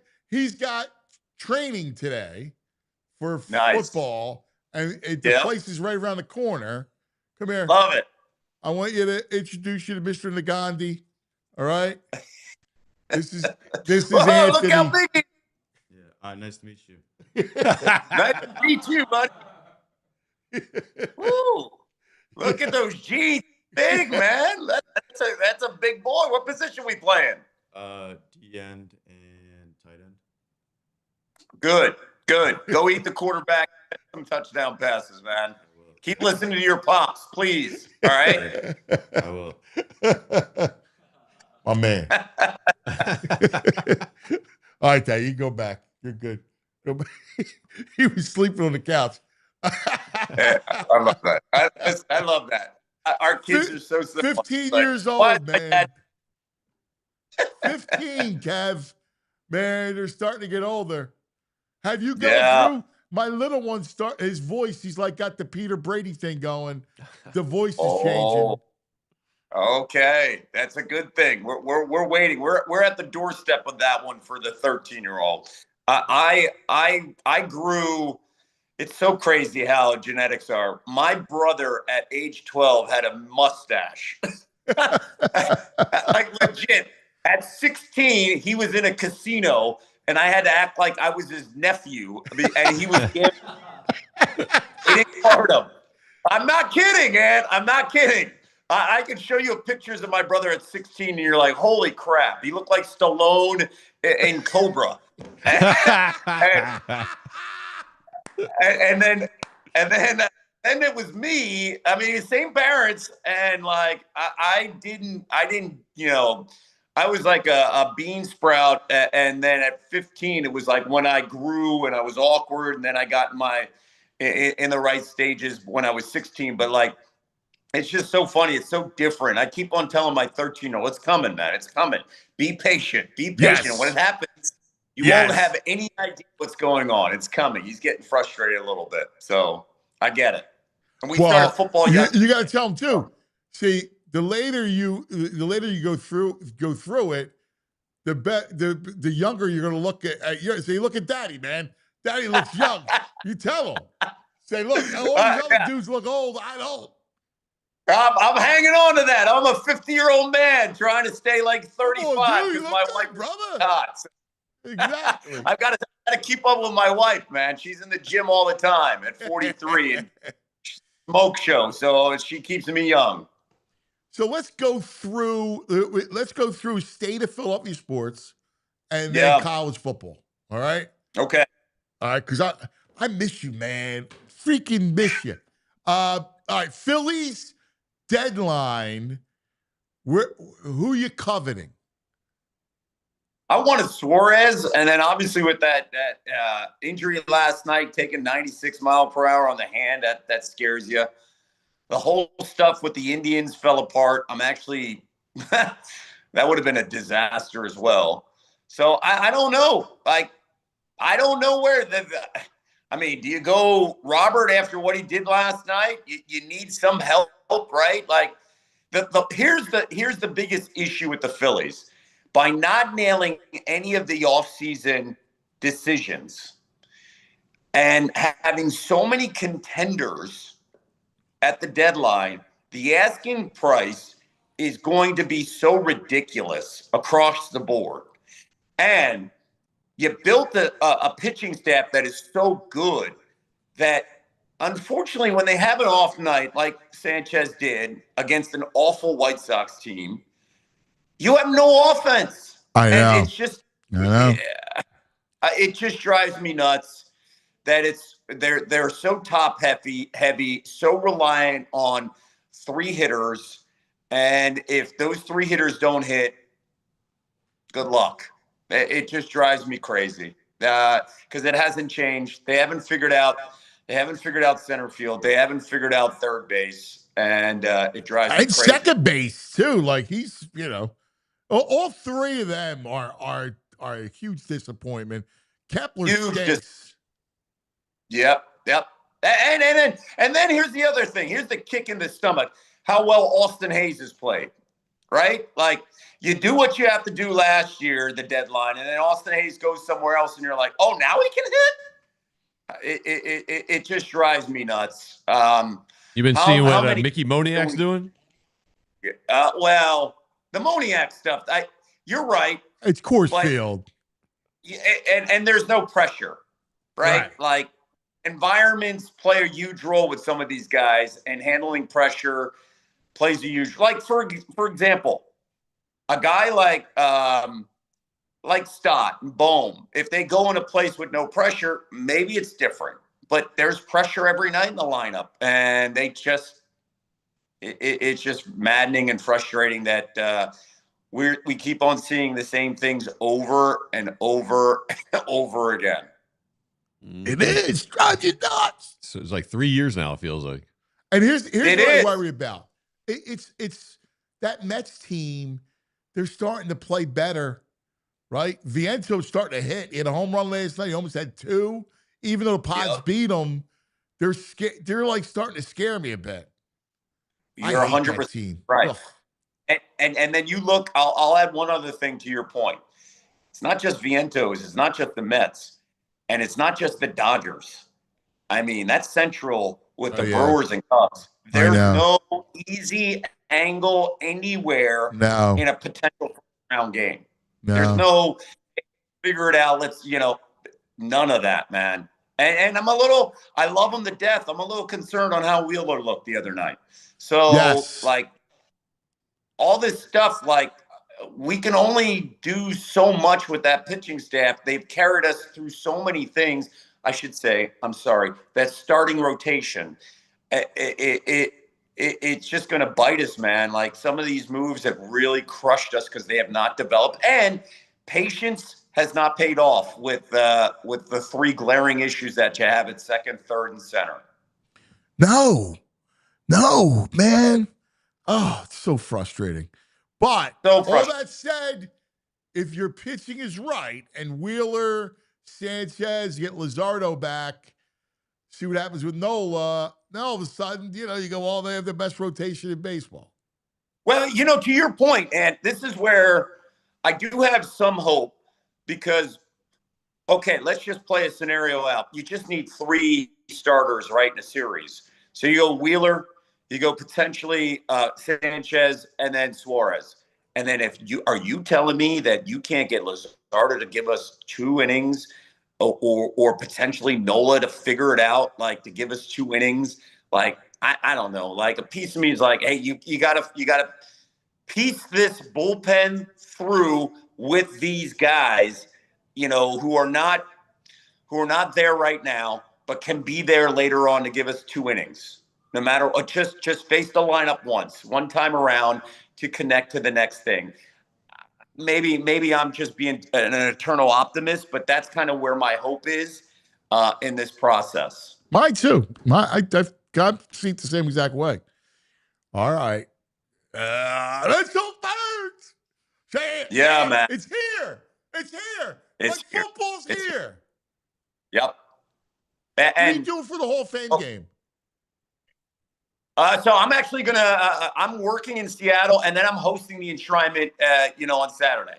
Okay. So I'm gonna miss the actual game because I'll be in Seattle for another event, and then Right. fly in Friday in Canton, and then I'm hosting. I'm actually pumped that I get to host Eric Allen's enshrinement. Oh, Like, man. That's the world. fantastic. Awesome. Yeah. Boomer's obviously going to be on stage, but I'm doing it for ESPN, and it's just really cool. I know EA's the best.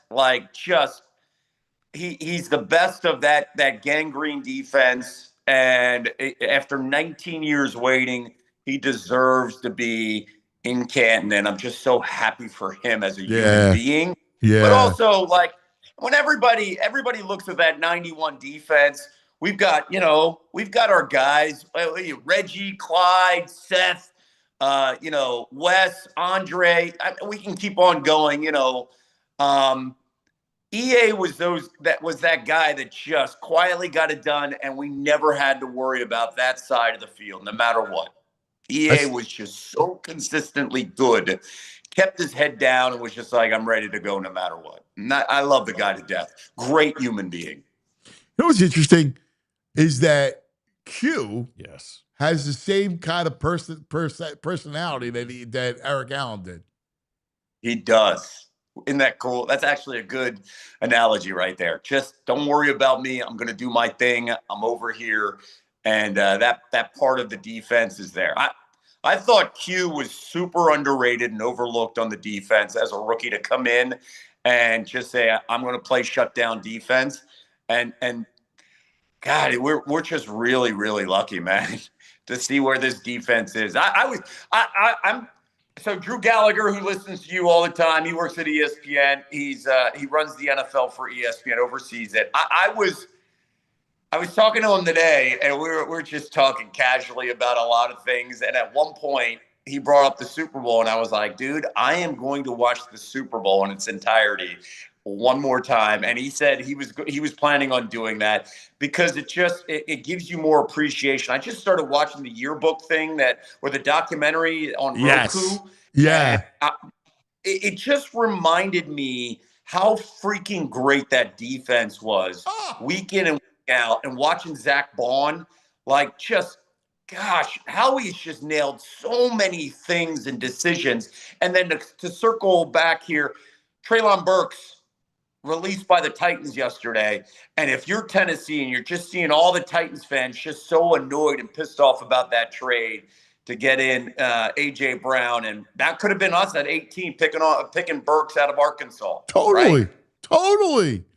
No, totally. It's the truth. I was going to bring that up later. That trade is we get A.J. Brown. They got Treylon Burks and a 2022 third-round pick.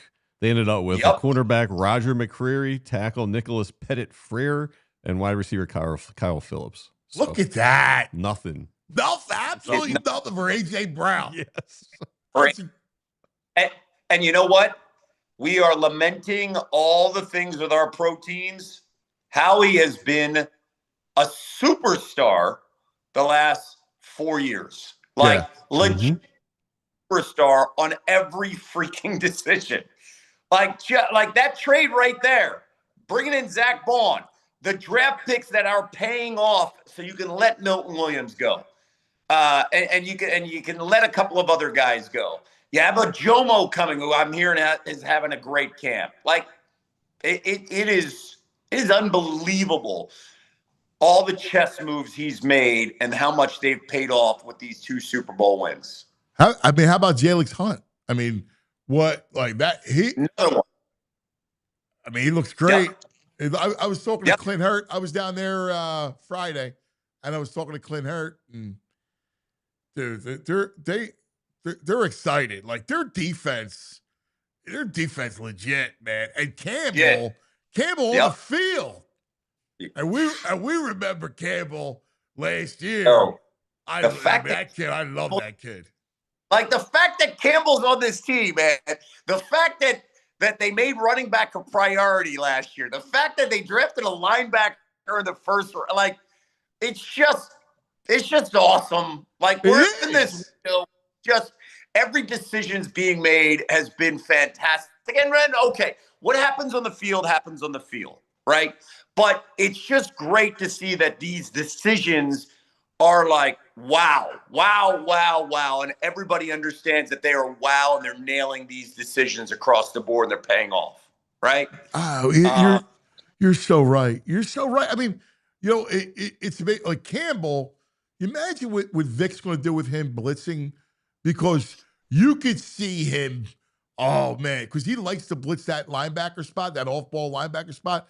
yes, he does. I mean, that's where he's going to be such a weapon, man. Absolutely. And then you're freeing up Vaughn and you allow Cooper to do what he wants to do when you have that playmaker and that second level, because just add to what we saw from Nolan, add to what we saw from Jalen, and the next steps for both those guys. And hopefully we get a big year from Jordan, because I think coming down slimmer, I think he understands the clock is ticking for a potential payday down the road. Like you guys got to understand too, like in the league, and I think you guys understand, but like people that you still need to have guys that are hungry, that need to prove themselves, even with the Super Bowl. And when you have the guys that got paid as veterans, you have the middle tier guys that are rewarded. And then you see what happens in Dallas, and you see like the main stars have to freaking go battle through the media. It's unbelievable. Like the perfect example is, I think many of these teams who are, and look at Cincinnati, another example. Many of these teams who are poverty-based franchises through the years to figure it out, like a team like the Jets. When I say poverty-based, like their approach, they're now taking the Howie. Let's sign up Sauce Gardner. Why are we making this a big deal? Let's lock up our freaking wide receiver Garrett Wilson. Why are we making this down the road and paying for it later? And Howie's led the way of the understanding of, and he got it from Joe Banner. Let's secure the guys that we know. Let's target these guys and let's figure it out. And then here's the thing. When we make a mistake, let's write it off and move on, right? Why are we wasting time? We made a mistake. Boom, let's move on. And let's not let this drag down the road. Yeah, and that's where having Fangio is a huge, I say huge deal. Kevin, it's extremely hot down here today. Humid, oppressive. Fangio is wearing full sweats, and he says, "It's not hot today." That's a mindset. I love him. Us, right? And then the guy's wearing he has a Dickie Allen jersey. Like, It's just so good. It's so good to have an old school dude who does not care, who's not going to tolerate it, and then see where he left Miami. And many of the guys had issues, and then what he set the tone, especially for the young dudes, man. The young dudes who are going to be the core down the road. The DeJeans, the Qs, the Jalen Carters. He ain't tolerating it. And you're on my time or get the hell out. And those guys get it. Well, that's such an advantage for Nick to have a guy to lean on like him. Like, I mean, he's terrific in personnel. He's terrific. And Clint Hurt is a really good D-line. Like, that dude's a great coach, right? Without question. And if Vic ever retires, Clint will be the DC. Honestly, I'm glad you bring that up. The idea that you also have a game plan down the road when things happen. I mean, Vic's up there, and I think Vic's enjoying it while he can right now, but the sport can burn you out, especially if you have the mindset of some of the players that come in and be like, I'm not doing anything, man. Right. That's not going to be tolerated here. How do you see the offense? What do you want to see from the offense? There's a lot of talk about throwing the ball more. I'm curious to see what your reaction is to that. I don't want to see that. What I want to see is balance. I love you, bro. You're the greatest. I want to see balance, right? We've gone through this already, where we saw you get a little too pass crazy and pass heavy, and you've got You've got a Hall of Fame running back behind you. Now, he's not going to rush for 2,000 yards again, but you have a Hall of Fame line. You have a Hall of Fame offensive line coach. You have 2 stud wide receivers. Like, I don't want to force things that we got to throw the ball. And listen, you and I have talked about this as well on this program. Like, the sweet spot for Jalen is 21 to 27 passes. I think if you get in the 30s, it's like, what just happened? Yes. What was the score? Yeah. Right? He's not What a was the volume score? thrower. You know, that's not who he is. What makes And you don't him, have to. right, what makes him effective is what we know. He can move. Exactly. And And he by the way, throws a great ball outside the numbers, down the field. okay, so and to your point, 35 passes for Burrow or Herbert can be equivalent to 28 passes, 27 passes for Jalen, and the other 8 are carries by Jalen, right? Like, you can still have a certain amount of balance and have the quarterback hold the ball as much as those volume passers do, and still find a way for Jalen to master everything. Right, because you're talking about generating offense. So Yes. it's passing yards and rushing yards together Yes. equal the 300-yard Burrow game. Exactly. And then what you're doing is you're creating havoc for the DC.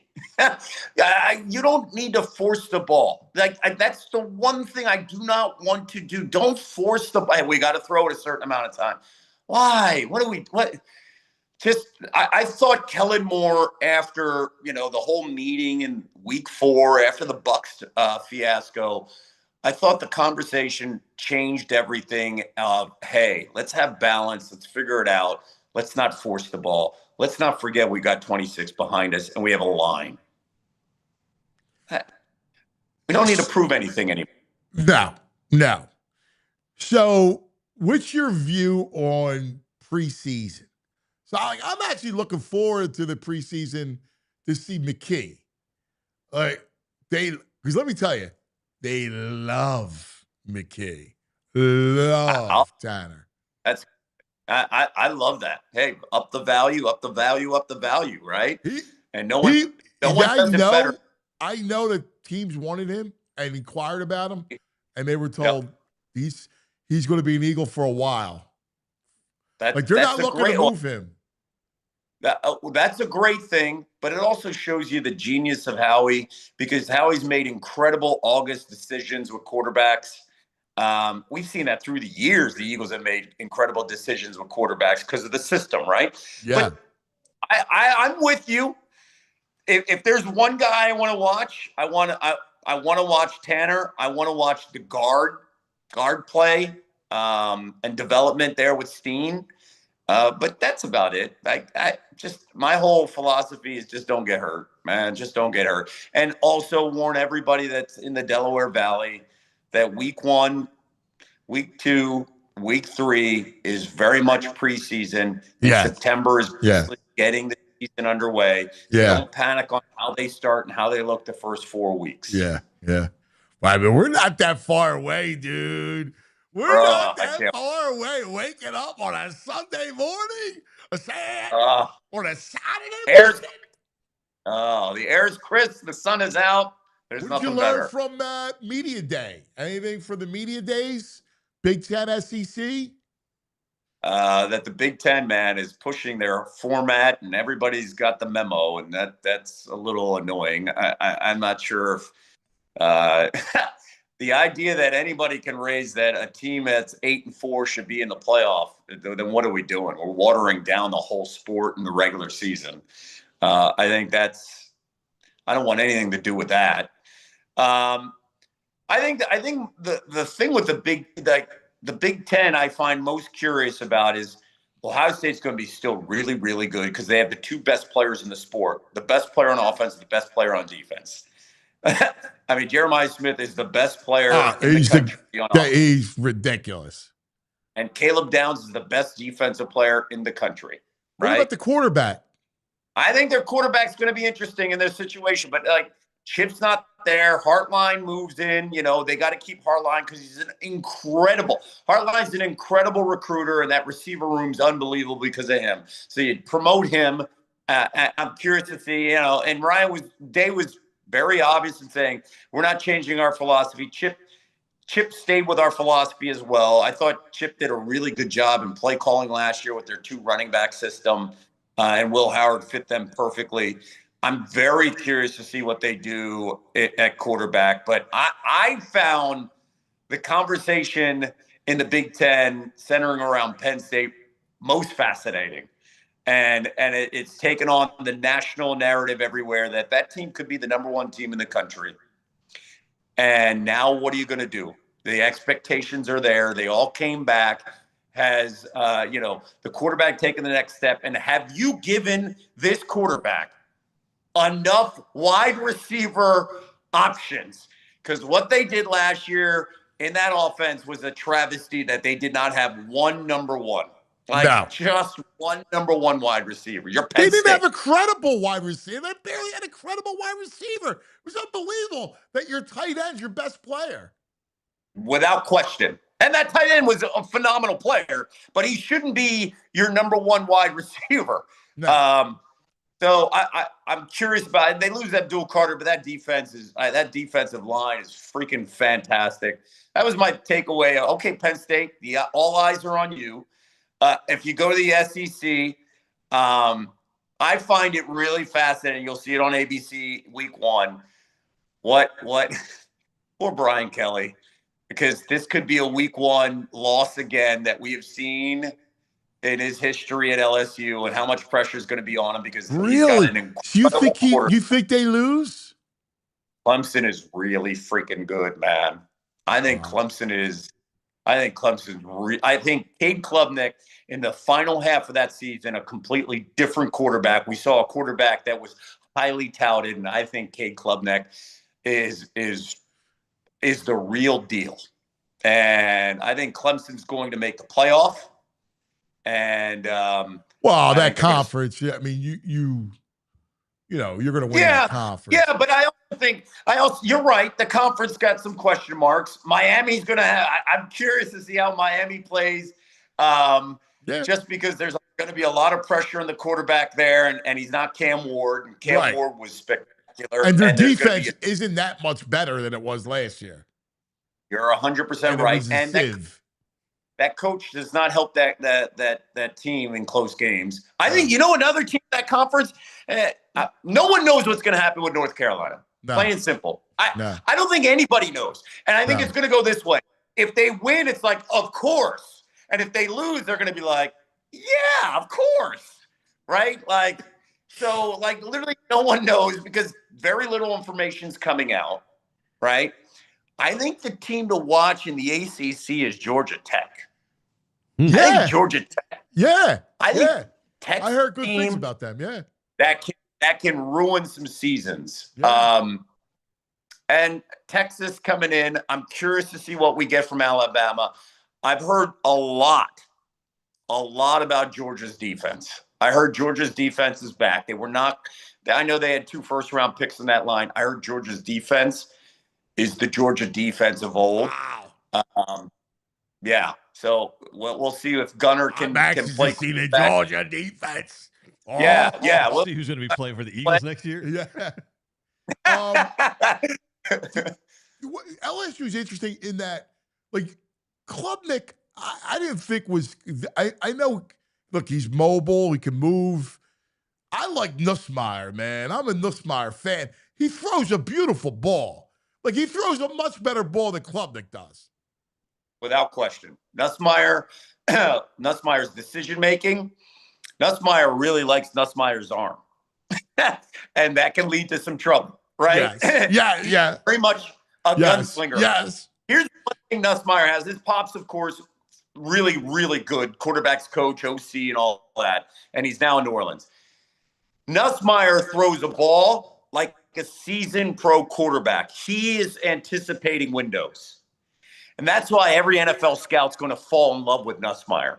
He will find windows. I know. The problem is Nussmeier is going to see windows that may not be there. and you're like, oh, why are you making that throw? Right? So there were a couple Well, you of don't games get hurt as much in college as you do in the No. NFL, where the windows Fair. are way smaller. Fair. There were some throws where you're when you watch LSU last year, you're like, dude, what I know. are I you know. doing? I know. Want your I'm confidence. hoping though that he learned from last year. Like I love the kid. Like I love the kid's arm. I do too. I love it. And I think Brian, like I'm rooting. I love those are great receivers. They have a fun offense. I don't know. You know. I know, and I'm with you. I'm curious to see where LSU's defense is, because LSU's defense has not been good. It's been leaky, and drives all the LSU grads who I work with, who are all defensive players, from Booger McFarland, Marcus Spears, to Ryan Clark, who are like, I have no idea. I know. So, I mean, that was DBU. Like LSU DBU, man. Like you're sticky, great corners.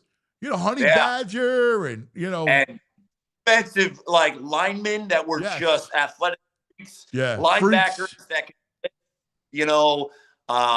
so I'm curious about LSU's defense, and then we haven't talked about Texas. I am very, very curious to see how Arch does. I think Arch is going to do really, really well. I think Texas is going to be.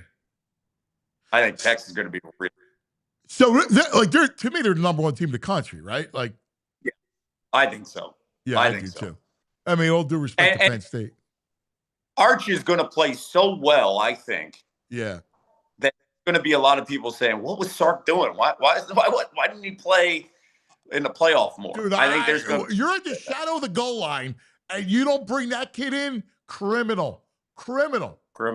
But let me ask you: does he what are you hearing? Is he staying? I mean, because all the talk is that he's going to stay a couple years.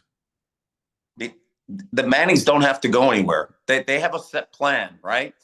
And think about it. If Arch, after one season, Arch will have less than 15 starts under his belt. If you look at the information that's out there with college football quarterbacks, less than 15 starts, it is not good, man. Like that go to the NFL, and he makes enough money through NIL that he's good to go.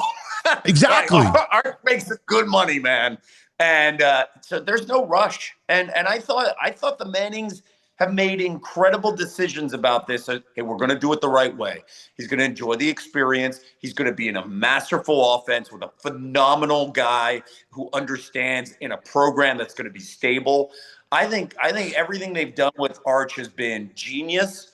And I will also say they've used the system to their benefit that a lot of kids can't. A lot of kids don't have the ability to just sit there and, hey, we're good to go. He has a setup where he can do that, and that's a good thing for him. I think Arch is going to be great. Here's another team I'm going to bring up. Florida. Yeah. I think DJ Lagway is the real deal. Yes. And I think how this team starts can set the tone. It felt like they figured it out in the second half of the season on a brutal schedule. Their schedule last year was tough, man. That's brutal. You're right. Yes. And Florida's schedule ain't that good this year. It ain't easy. Right. I think Florida's pretty damn good, and they've been really recruiting. I think they've seen the light. They've turned the corner, and they've got a special quarterback. So I think Florida can shake things up as well. How about my boy? Matty Rule and Raiola? I like Nebraska a hell of a lot. I think when you look at Illinois is going to be really good. Yeah. Illinois, you know what Illinois can be? Illinois can be Indiana this year. Yes. Illinois. Good defense. Yes, and a really good Altmaier's a really good quarterback, and they have Indiana's type of schedule where they can run the table. Indiana can run the table here this year, and you could be like, whoa, I didn't see it come. I mean, Illinois can run the table this year. A really good coach in Bielema. I say all that Nebraska is a team in the Big Ten that should be top 4. So Penn State, Ohio State, We can talk about where Oregon's going to be because they got a quarterback that from UCLA that's really, really talented. And Yeah. we've been waiting for him, and he just left. He's a big high school recruit. And Yeah, I think I think they're third. Dante Moore, I don't question Dan Lanning and his philosophy. I agree. So who's that fourth team? So is Nebraska in year 3 where we see Matt Rule take that next step? That's a 9-win team minimum. And they can get to 10 wins and they can get in the playoff. And then where's Illinois? I think Illinois is in that conversation too. So you have right there. And if I'm forgetting something, if I forget USC, I don't think anybody knows what we're going to get from USC. No, I mean, Michigan, I don't see Michigan got a phenomenal quarterback, but he's going to be a true freshman. I don't know what we're going to get from Michigan. They could be like a 3-loss team, 2-loss team. It just depends on, where you are in the schedule and who's healthy and is the team developing. How about the Irish? I'm glad you brought them up. I think Marcus Freeman's boys he's got all those dudes coming back. He's a great guy. I love that guy. He's phenomenal. And I love what he's done. He's like, I'm going to recruit all these NFL guys and their sons. He's recruiting genes. He's got like 8 dudes who are sons of former players, like Plaxico, Jerome Bettis, like a handful of dudes. And they got Jeremiah Love, who's their running back. I think they're going to be really good. And again, another one of those teams that's going to make the playoff and yelling at the right. I'm with you. I think they're terrific. And I love him. Man, it's gonna be fun, dude. Time out now. Time out. Well, the season hasn't started yet, so let's get to the real question, Ant, that I have for you and your co-host. VG. Yep. Who are you going to adopt? Well, I was going to ask you. My short list right now is Michigan or Oregon. This Bryce Underwood kid. Too soon. I think you're what Ant said. Michigan's next year. I think you put Michigan next year. So who are you going to adopt? Oh, I mean, Oregon's on my list right now. Who you got? Who are you suggesting? It's not a sexy list outside the top 10. Oh, so your whole thing is outside the top 10? Yeah. Well, no, Tennessee wasn't outside the top 10. Yeah, they were. They were like 9, 8, 9, 10. So we got like Ohio State. I'm looking at the odds. Ohio State, Penn State, Texas, Bama, Georgia, Clemson, Notre Dame. I don't like any of those teams. LSU, maybe LSU, but I like Oregon. I like the colors. I like the duck, the unis. How about the hometown guy? How about Nebraska? I mean, I could be persuaded for Nebraska. Yeah, of course. Electric quarterback. Another team that could be sneaky, quietly good. Iowa State. But who knows what we're going to get from the Big 12. Texas? Would you go welcome on? No, Texas is like the preseason number 1 I saw. No, so what? I don't want to be a front runner. I want a little already fun. a front runner. I don't want to be a front runner. What top 10 team can I pick? Right. What team out of the top? Not being a front runner. Out of the top 10. He rotates his teams every year. The Gators, maybe? I don't know. You guys talking up the Gators? Ducks. Gators. Yeah, that's a good one. That's a good one. And that'll be like Florida could be a really good one, man. But you turned me off. I had Miami on the list. You guys turned me off on Miami. This defense apparently is no good. Nah, I don't like them. Miami will let you down. Dude, what about DeBoer's, man? What's going to happen there? I cannot wait. I cannot wait to see how Alabama plays it. I actually think DeBoer is quietly getting the team now under his mold. Yeah. And I think Alabama they're going to make noise this year, and then DeBoer is going to have all his dudes next year. He's a good coach, man. He's too good. Really? Yeah. Real 100% agree with you. 100%. I just think it's not fair. You've got to be patient with him. I thought last year's experience was tough. He didn't get a lot out of Milroe, and I don't think that was his fault. Yeah.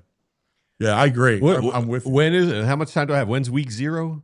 Well, what's your schedule? Because I want to do a real preview with you where we'll go over players, the whole thing. So maybe before when you have time later in the month, and then Then we need your regular hits. You know what I mean? I got to talk to my man. Love it. So how about this? Week 0 is a little crazy. The leading into week 1, we could do potentially in the week 1, or do you want to do it in 2 weeks? But like week 0, I'm coaching the boys in Cooperstown. So one final. Dude, wait. You're going to Cooperstown? What's the week? The second, like the 17th of August. Oh, and dude, you got to be kidding me! I'm gonna miss you by a week. I'm going the 11th. I'm gonna miss you by a week. Oh my God, we're going the 11th. Game changer, All-Star Village. Yeah, we're playing All-Star Village. Dude, that's so. If you and I were there for a week, we would have Are you staying in the dorms? I'm gonna be staying in the barracks. Yep, that would have been a blast, man. Damn. That would have been. We missed each other by a week. By a week, man. Maybe that's Cooperstown. Oh my God, I can't believe it. I gotta call you because we gotta catch up on that stuff. It's too good. Too good. Yes. Please hit me up and let me know. I love you, bro. You're the greatest. You're the greatest. BG got a team. We need BG to get a team. BG. All right. So after you come back from Cooperstown, we'll do it. And then we'll do a preview and he'll pick his team. I'll do a hat reveal. I'll have a new hat for that. Because week 0 doesn't matter. We'll do it before week 1. You got it, buddy. Take care, fellas. Be careful. Be good. Give my nephews my love. See you, I buddy. will, man. Best of luck here with football and that. All right. Thanks, brother. See you, Kev. Here he is, the great Kevin Negandhi, hometown hero. I missed him. Yeah. I like hanging out. Kevin has a wonderful spirit. Mm-hmm. He's got a great spirit. I love the dude. He's just tremendous. Tremendous guy. And I can talk college football. I noticed. I love it. I love it. Push-ups, Ed! Push-ups! All right. Let's talk about some of our friends. And then we go to camp. Yep. Let's talk about your teeth. Yeah, well, smile says a lot. So let's introduce you to the team that helps you say exactly what you want with your smile. Meet the Dudette Dental Group. They are trusted team care. They are the team trusted to care for our city's greatest assets, the Philadelphia Eagles. They're now entering their 5th season as the official dentist of the Philadelphia Eagles. Dr. D and his team proudly serve in Philly and its fans for over 20 years. They do it all. They do robotic implant surgery, some Invisalign, veneers, emergencies, everything. You think of it, they do it. They're locally owned and they're operated. Dr. D is a proud graduate of North Penn High School and the Temple University School of Dentistry.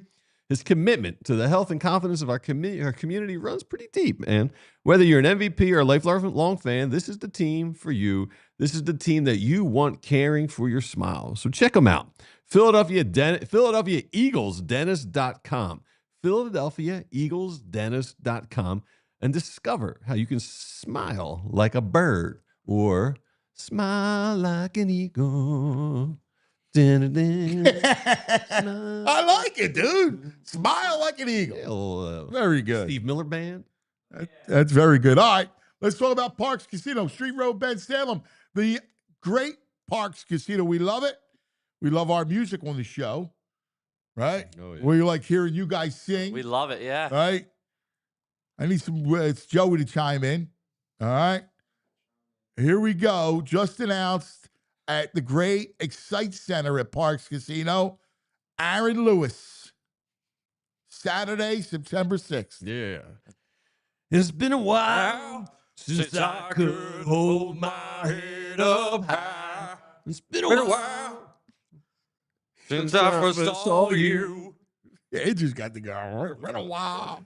They got a bunch of good songs. I was actually listening to them this morning in the shower. They got some good songs. Yeah, Stain. They do have good songs. Yeah, they got like 3 or 4 of them. Yeah. Yeah. I like them. September 6th, UB40. Red Red wine. September 20th, Australian Pink Floyd. So you think you can tell heaven from hell? Blue skies are red. September 26th, The Revivalists. Wish I knew you when I was young. We could have got so high. That's a good one. Saturday, October 4th, Kansas. Carry on my wayward son. There'll be peace when you are done. October 10th, The Psychedelic Furs with Gary Newman. Isn't she pretty in Let's do a new one. They only have like one or two. I mean, I could hit heart Here in break, my car. heartbreak. Oh, I could do Cars. Yeah, sure. October 24th, Everclear.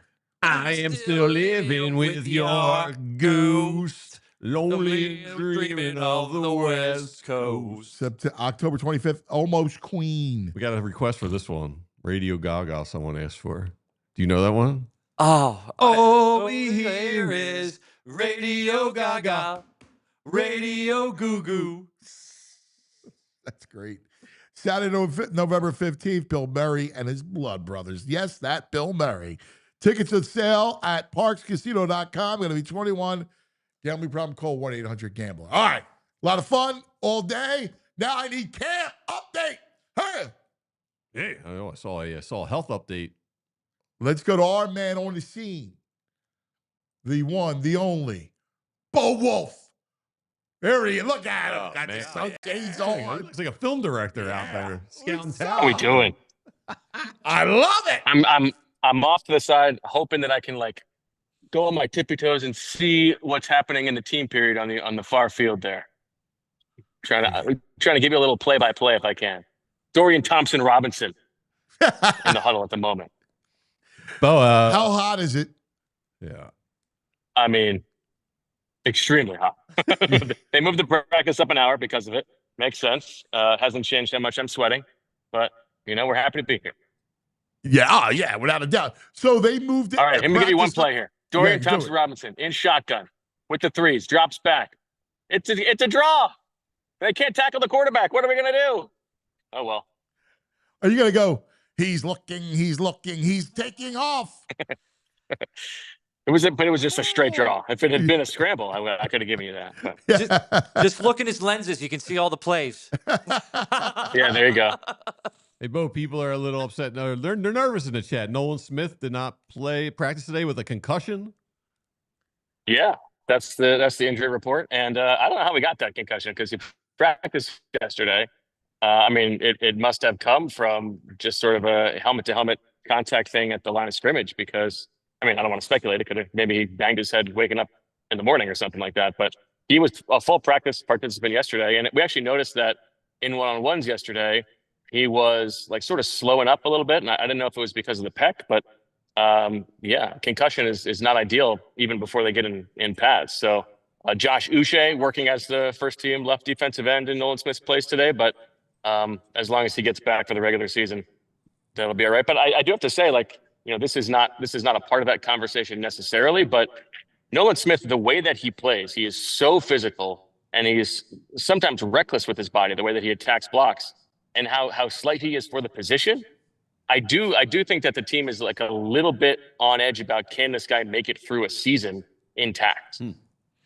Yeah, well, it's true. It was funny. I saw Clint Hurt on Friday, and we were talking about that. He's so violent at the point of attack. So violent. I mean, I love the kid. They love him, but you do have to worry. But that's his. I mean, that's his secret sauce, man. Is that he's that physical.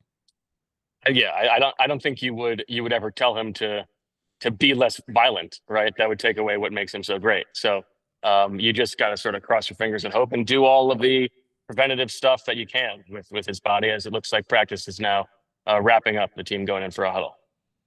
Nice. What'd you see? See anything else today? Like anything kind of stand out to you? Yeah, so like the rotation between Adoree Jackson and Keely Ringo continued. This was a little bit more of a Keely Ringo day, working with the ones. Now with Zach Vaughn not practicing today because of a back contusion. Jihad Campbell did work in a little bit with the ones, not exclusively, but he did get some time with the ones. He had a couple nice plays.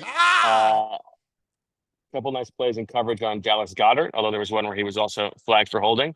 And then we also got to see, one of my favorite drills, which is one-on-one between the running backs and linebackers in pass protection.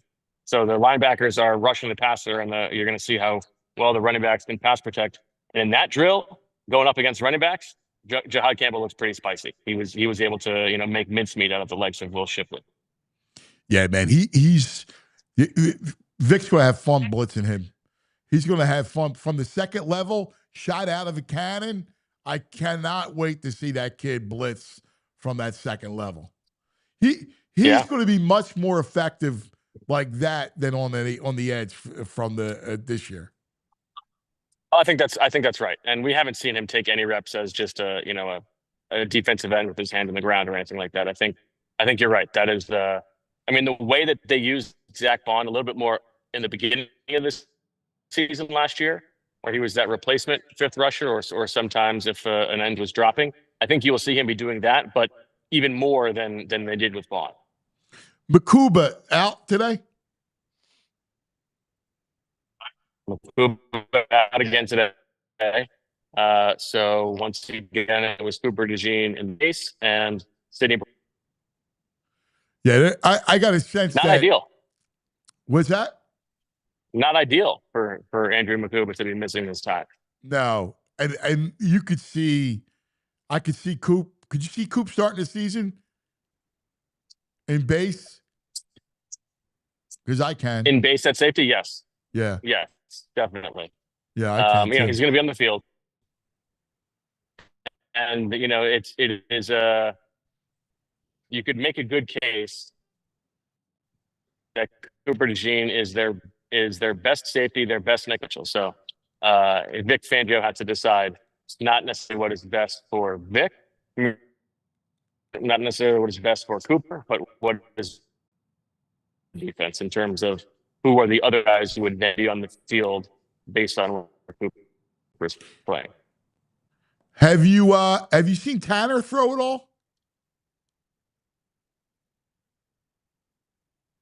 A couple tough assignments where we were talking about this on the show yesterday. I feel like the second team offense, the offensive line has had a lot of trouble with the second team defensive line, and the second team wide receivers are not that great. But Tanner is willing to throw the ball into tight windows and to throw the ball, I think, where the play is designed to go. So there was a deep shot today, which was just a little bit overcooked for Elijah Cooks. But that was the right throw to make. He had a really nice throw to Terrace Marshall over the middle of the field today. I feel very good about Tanner McKee as the backup quarterback.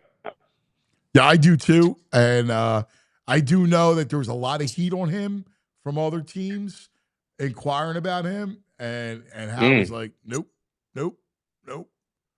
He's here for a long time. Interesting. Yeah. Interesting. I wonder if New Orleans was one of those with Kellen Moore. Yep. I would say yes. I would say New Orleans. I would say Cleveland. I would say the Raiders. Yeah. Okay. Yeah. Those are good scoops. That's what I would say. I mean, I would say it. Well, and also, listen, if I was those teams, I would be interested too. Yes. I would rather have him than a lot of these guys who are going to be starting quarterbacks who are not going to be the answer. Exactly. How about McCord? Do you see my boy Kyle throw it all? Yeah, I kind of like what I've seen from Kyle McCord. I have been impressed. And what has impressed me is a little bit of what impressed me about Tanner McKee and Tanner McKee's first season here at training camp. And that is not necessarily, you're not judging the outcomes of the plays necessarily. McCord, I think he did throw an interception yesterday. But what you want from a rookie quarterback is some decisiveness, right? You want a guy who is dropping back, seeing what he sees and getting rid of the ball, and not just standing back and letting the plays die or something like that. And I have seen that from Kyle McCord. Now, I sort of in the spring said, like, this is his job. It's basically over. Dorian Thompson-Robinson has gotten better as camp has gone on, but I still do believe that it will be Kyle McCord's job. Yeah, I believe that. We are in OT, overtime.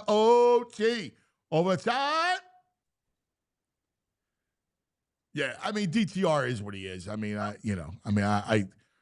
and McCord's the guy that they're going to shelve and see how he progresses. It's the greatest gig in the world for McCord because Kyle could sit there for 3 years and marinate. Yes, and it is basically the Tanner McKee plan, right? Tanner McKee year It's one exactly was it. It's exactly right. right. It was just hanging around. Yep. Year two, he gets a chance to show what he's got, and then now year three, he's installed as the number 2. So that would be the path. Yep. Now you're spot on. All right. So now tomorrow they're off tomorrow. They're off tomorrow. I think as the old school football heads would say, they had their first real practice of the camp, their first green day. You put pads full on pads. now. It's real. And then, of course, you got to take the next day off. That's how football works these days, right? I know. Fine. Good. I just want. But then back at it Thursday and Friday. Well, yesterday, I guess I heard or read that Q was following A.J. Brown around in practice on both sides of the field and looked really good. Was that the same that happened today?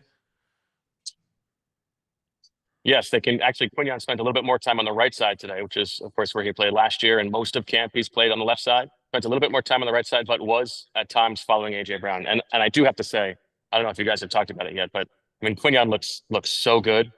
And to me, the battles between A.J. and Quinion have developed a little bit from in the beginning of camp. It's like, okay, iron sharpens iron. We are both here to make each other better. It's a little bit friendly competition.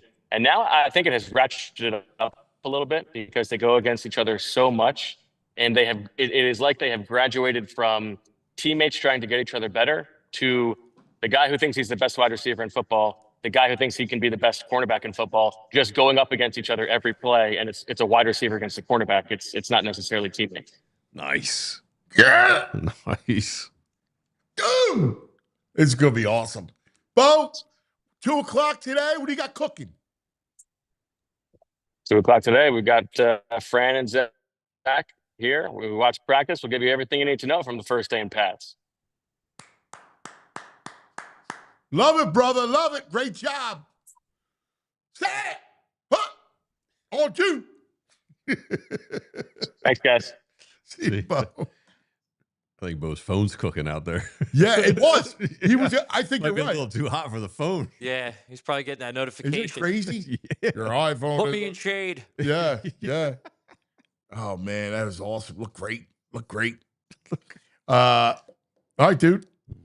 Back in the day. And back in the day, brought to us by TrueMark Financial Credit Union, huh? Ooh, wanted to get in the studio. I love Update it. the track. We're going back. We're going back. We're going back in the day. 29th, 2012. The Flying Hawaiians' last home run as a Philly. Wow, Victorino, man. That's pretty good. Like 13. Oh, he's like Shane. It was good to see him back. Victorino. That's good. That was good. Oh, I was trying to figure out something fun for July 29th. Not a lot of fun stuff on July 29th. Yeah. He was just he just played for the Banana Balls. Yeah, he was with the Savannah Bananas. Yeah, he came up and played for them. I did hear about that. Yeah, he banana balled it. Dude, they're saying it's a 3-year waiting list for those tickets. They love it. Every kid loves the bananas. Yeah. That's the point. It's like Yeah, the well, whole it's, like you know, it's the whole like It's the Globetrotters meets entertainment. baseball. Yeah. They get style points in addition to runs. Right. Yeah. Joey Bigger Marone bases have Joe. Joe Marone, true baseball fan. on the Bananas. You like Baseball purist. you love baseball. You're like your father. Yeah. No, it's impressive. He's hard out. I like it. Yeah. I like it. All right. It's going to do for us. Yeah. Good stuff. Go watch some football. I got to get Anthony to the gym. And do some push-ups with you sitting on his back. He's going to coach, trainer Joe. All right. And Joe on 4th and Girard. So he's got to get ready. Nice. Like, dude, here we go. Do you watch Well, yeah, he's going to get his first time going to Joe, so Joe's going to evaluate him. Okay. See what he needs, because he got to get his feet. He's got heavy feet. All right. You should. He's get light. It's good pizza up there. Where you can reward him afterwards. Lighten Pizza, them pizza feet. Shack and Maxon on Nah, the pizza will get the feet solid too heavy. pizza.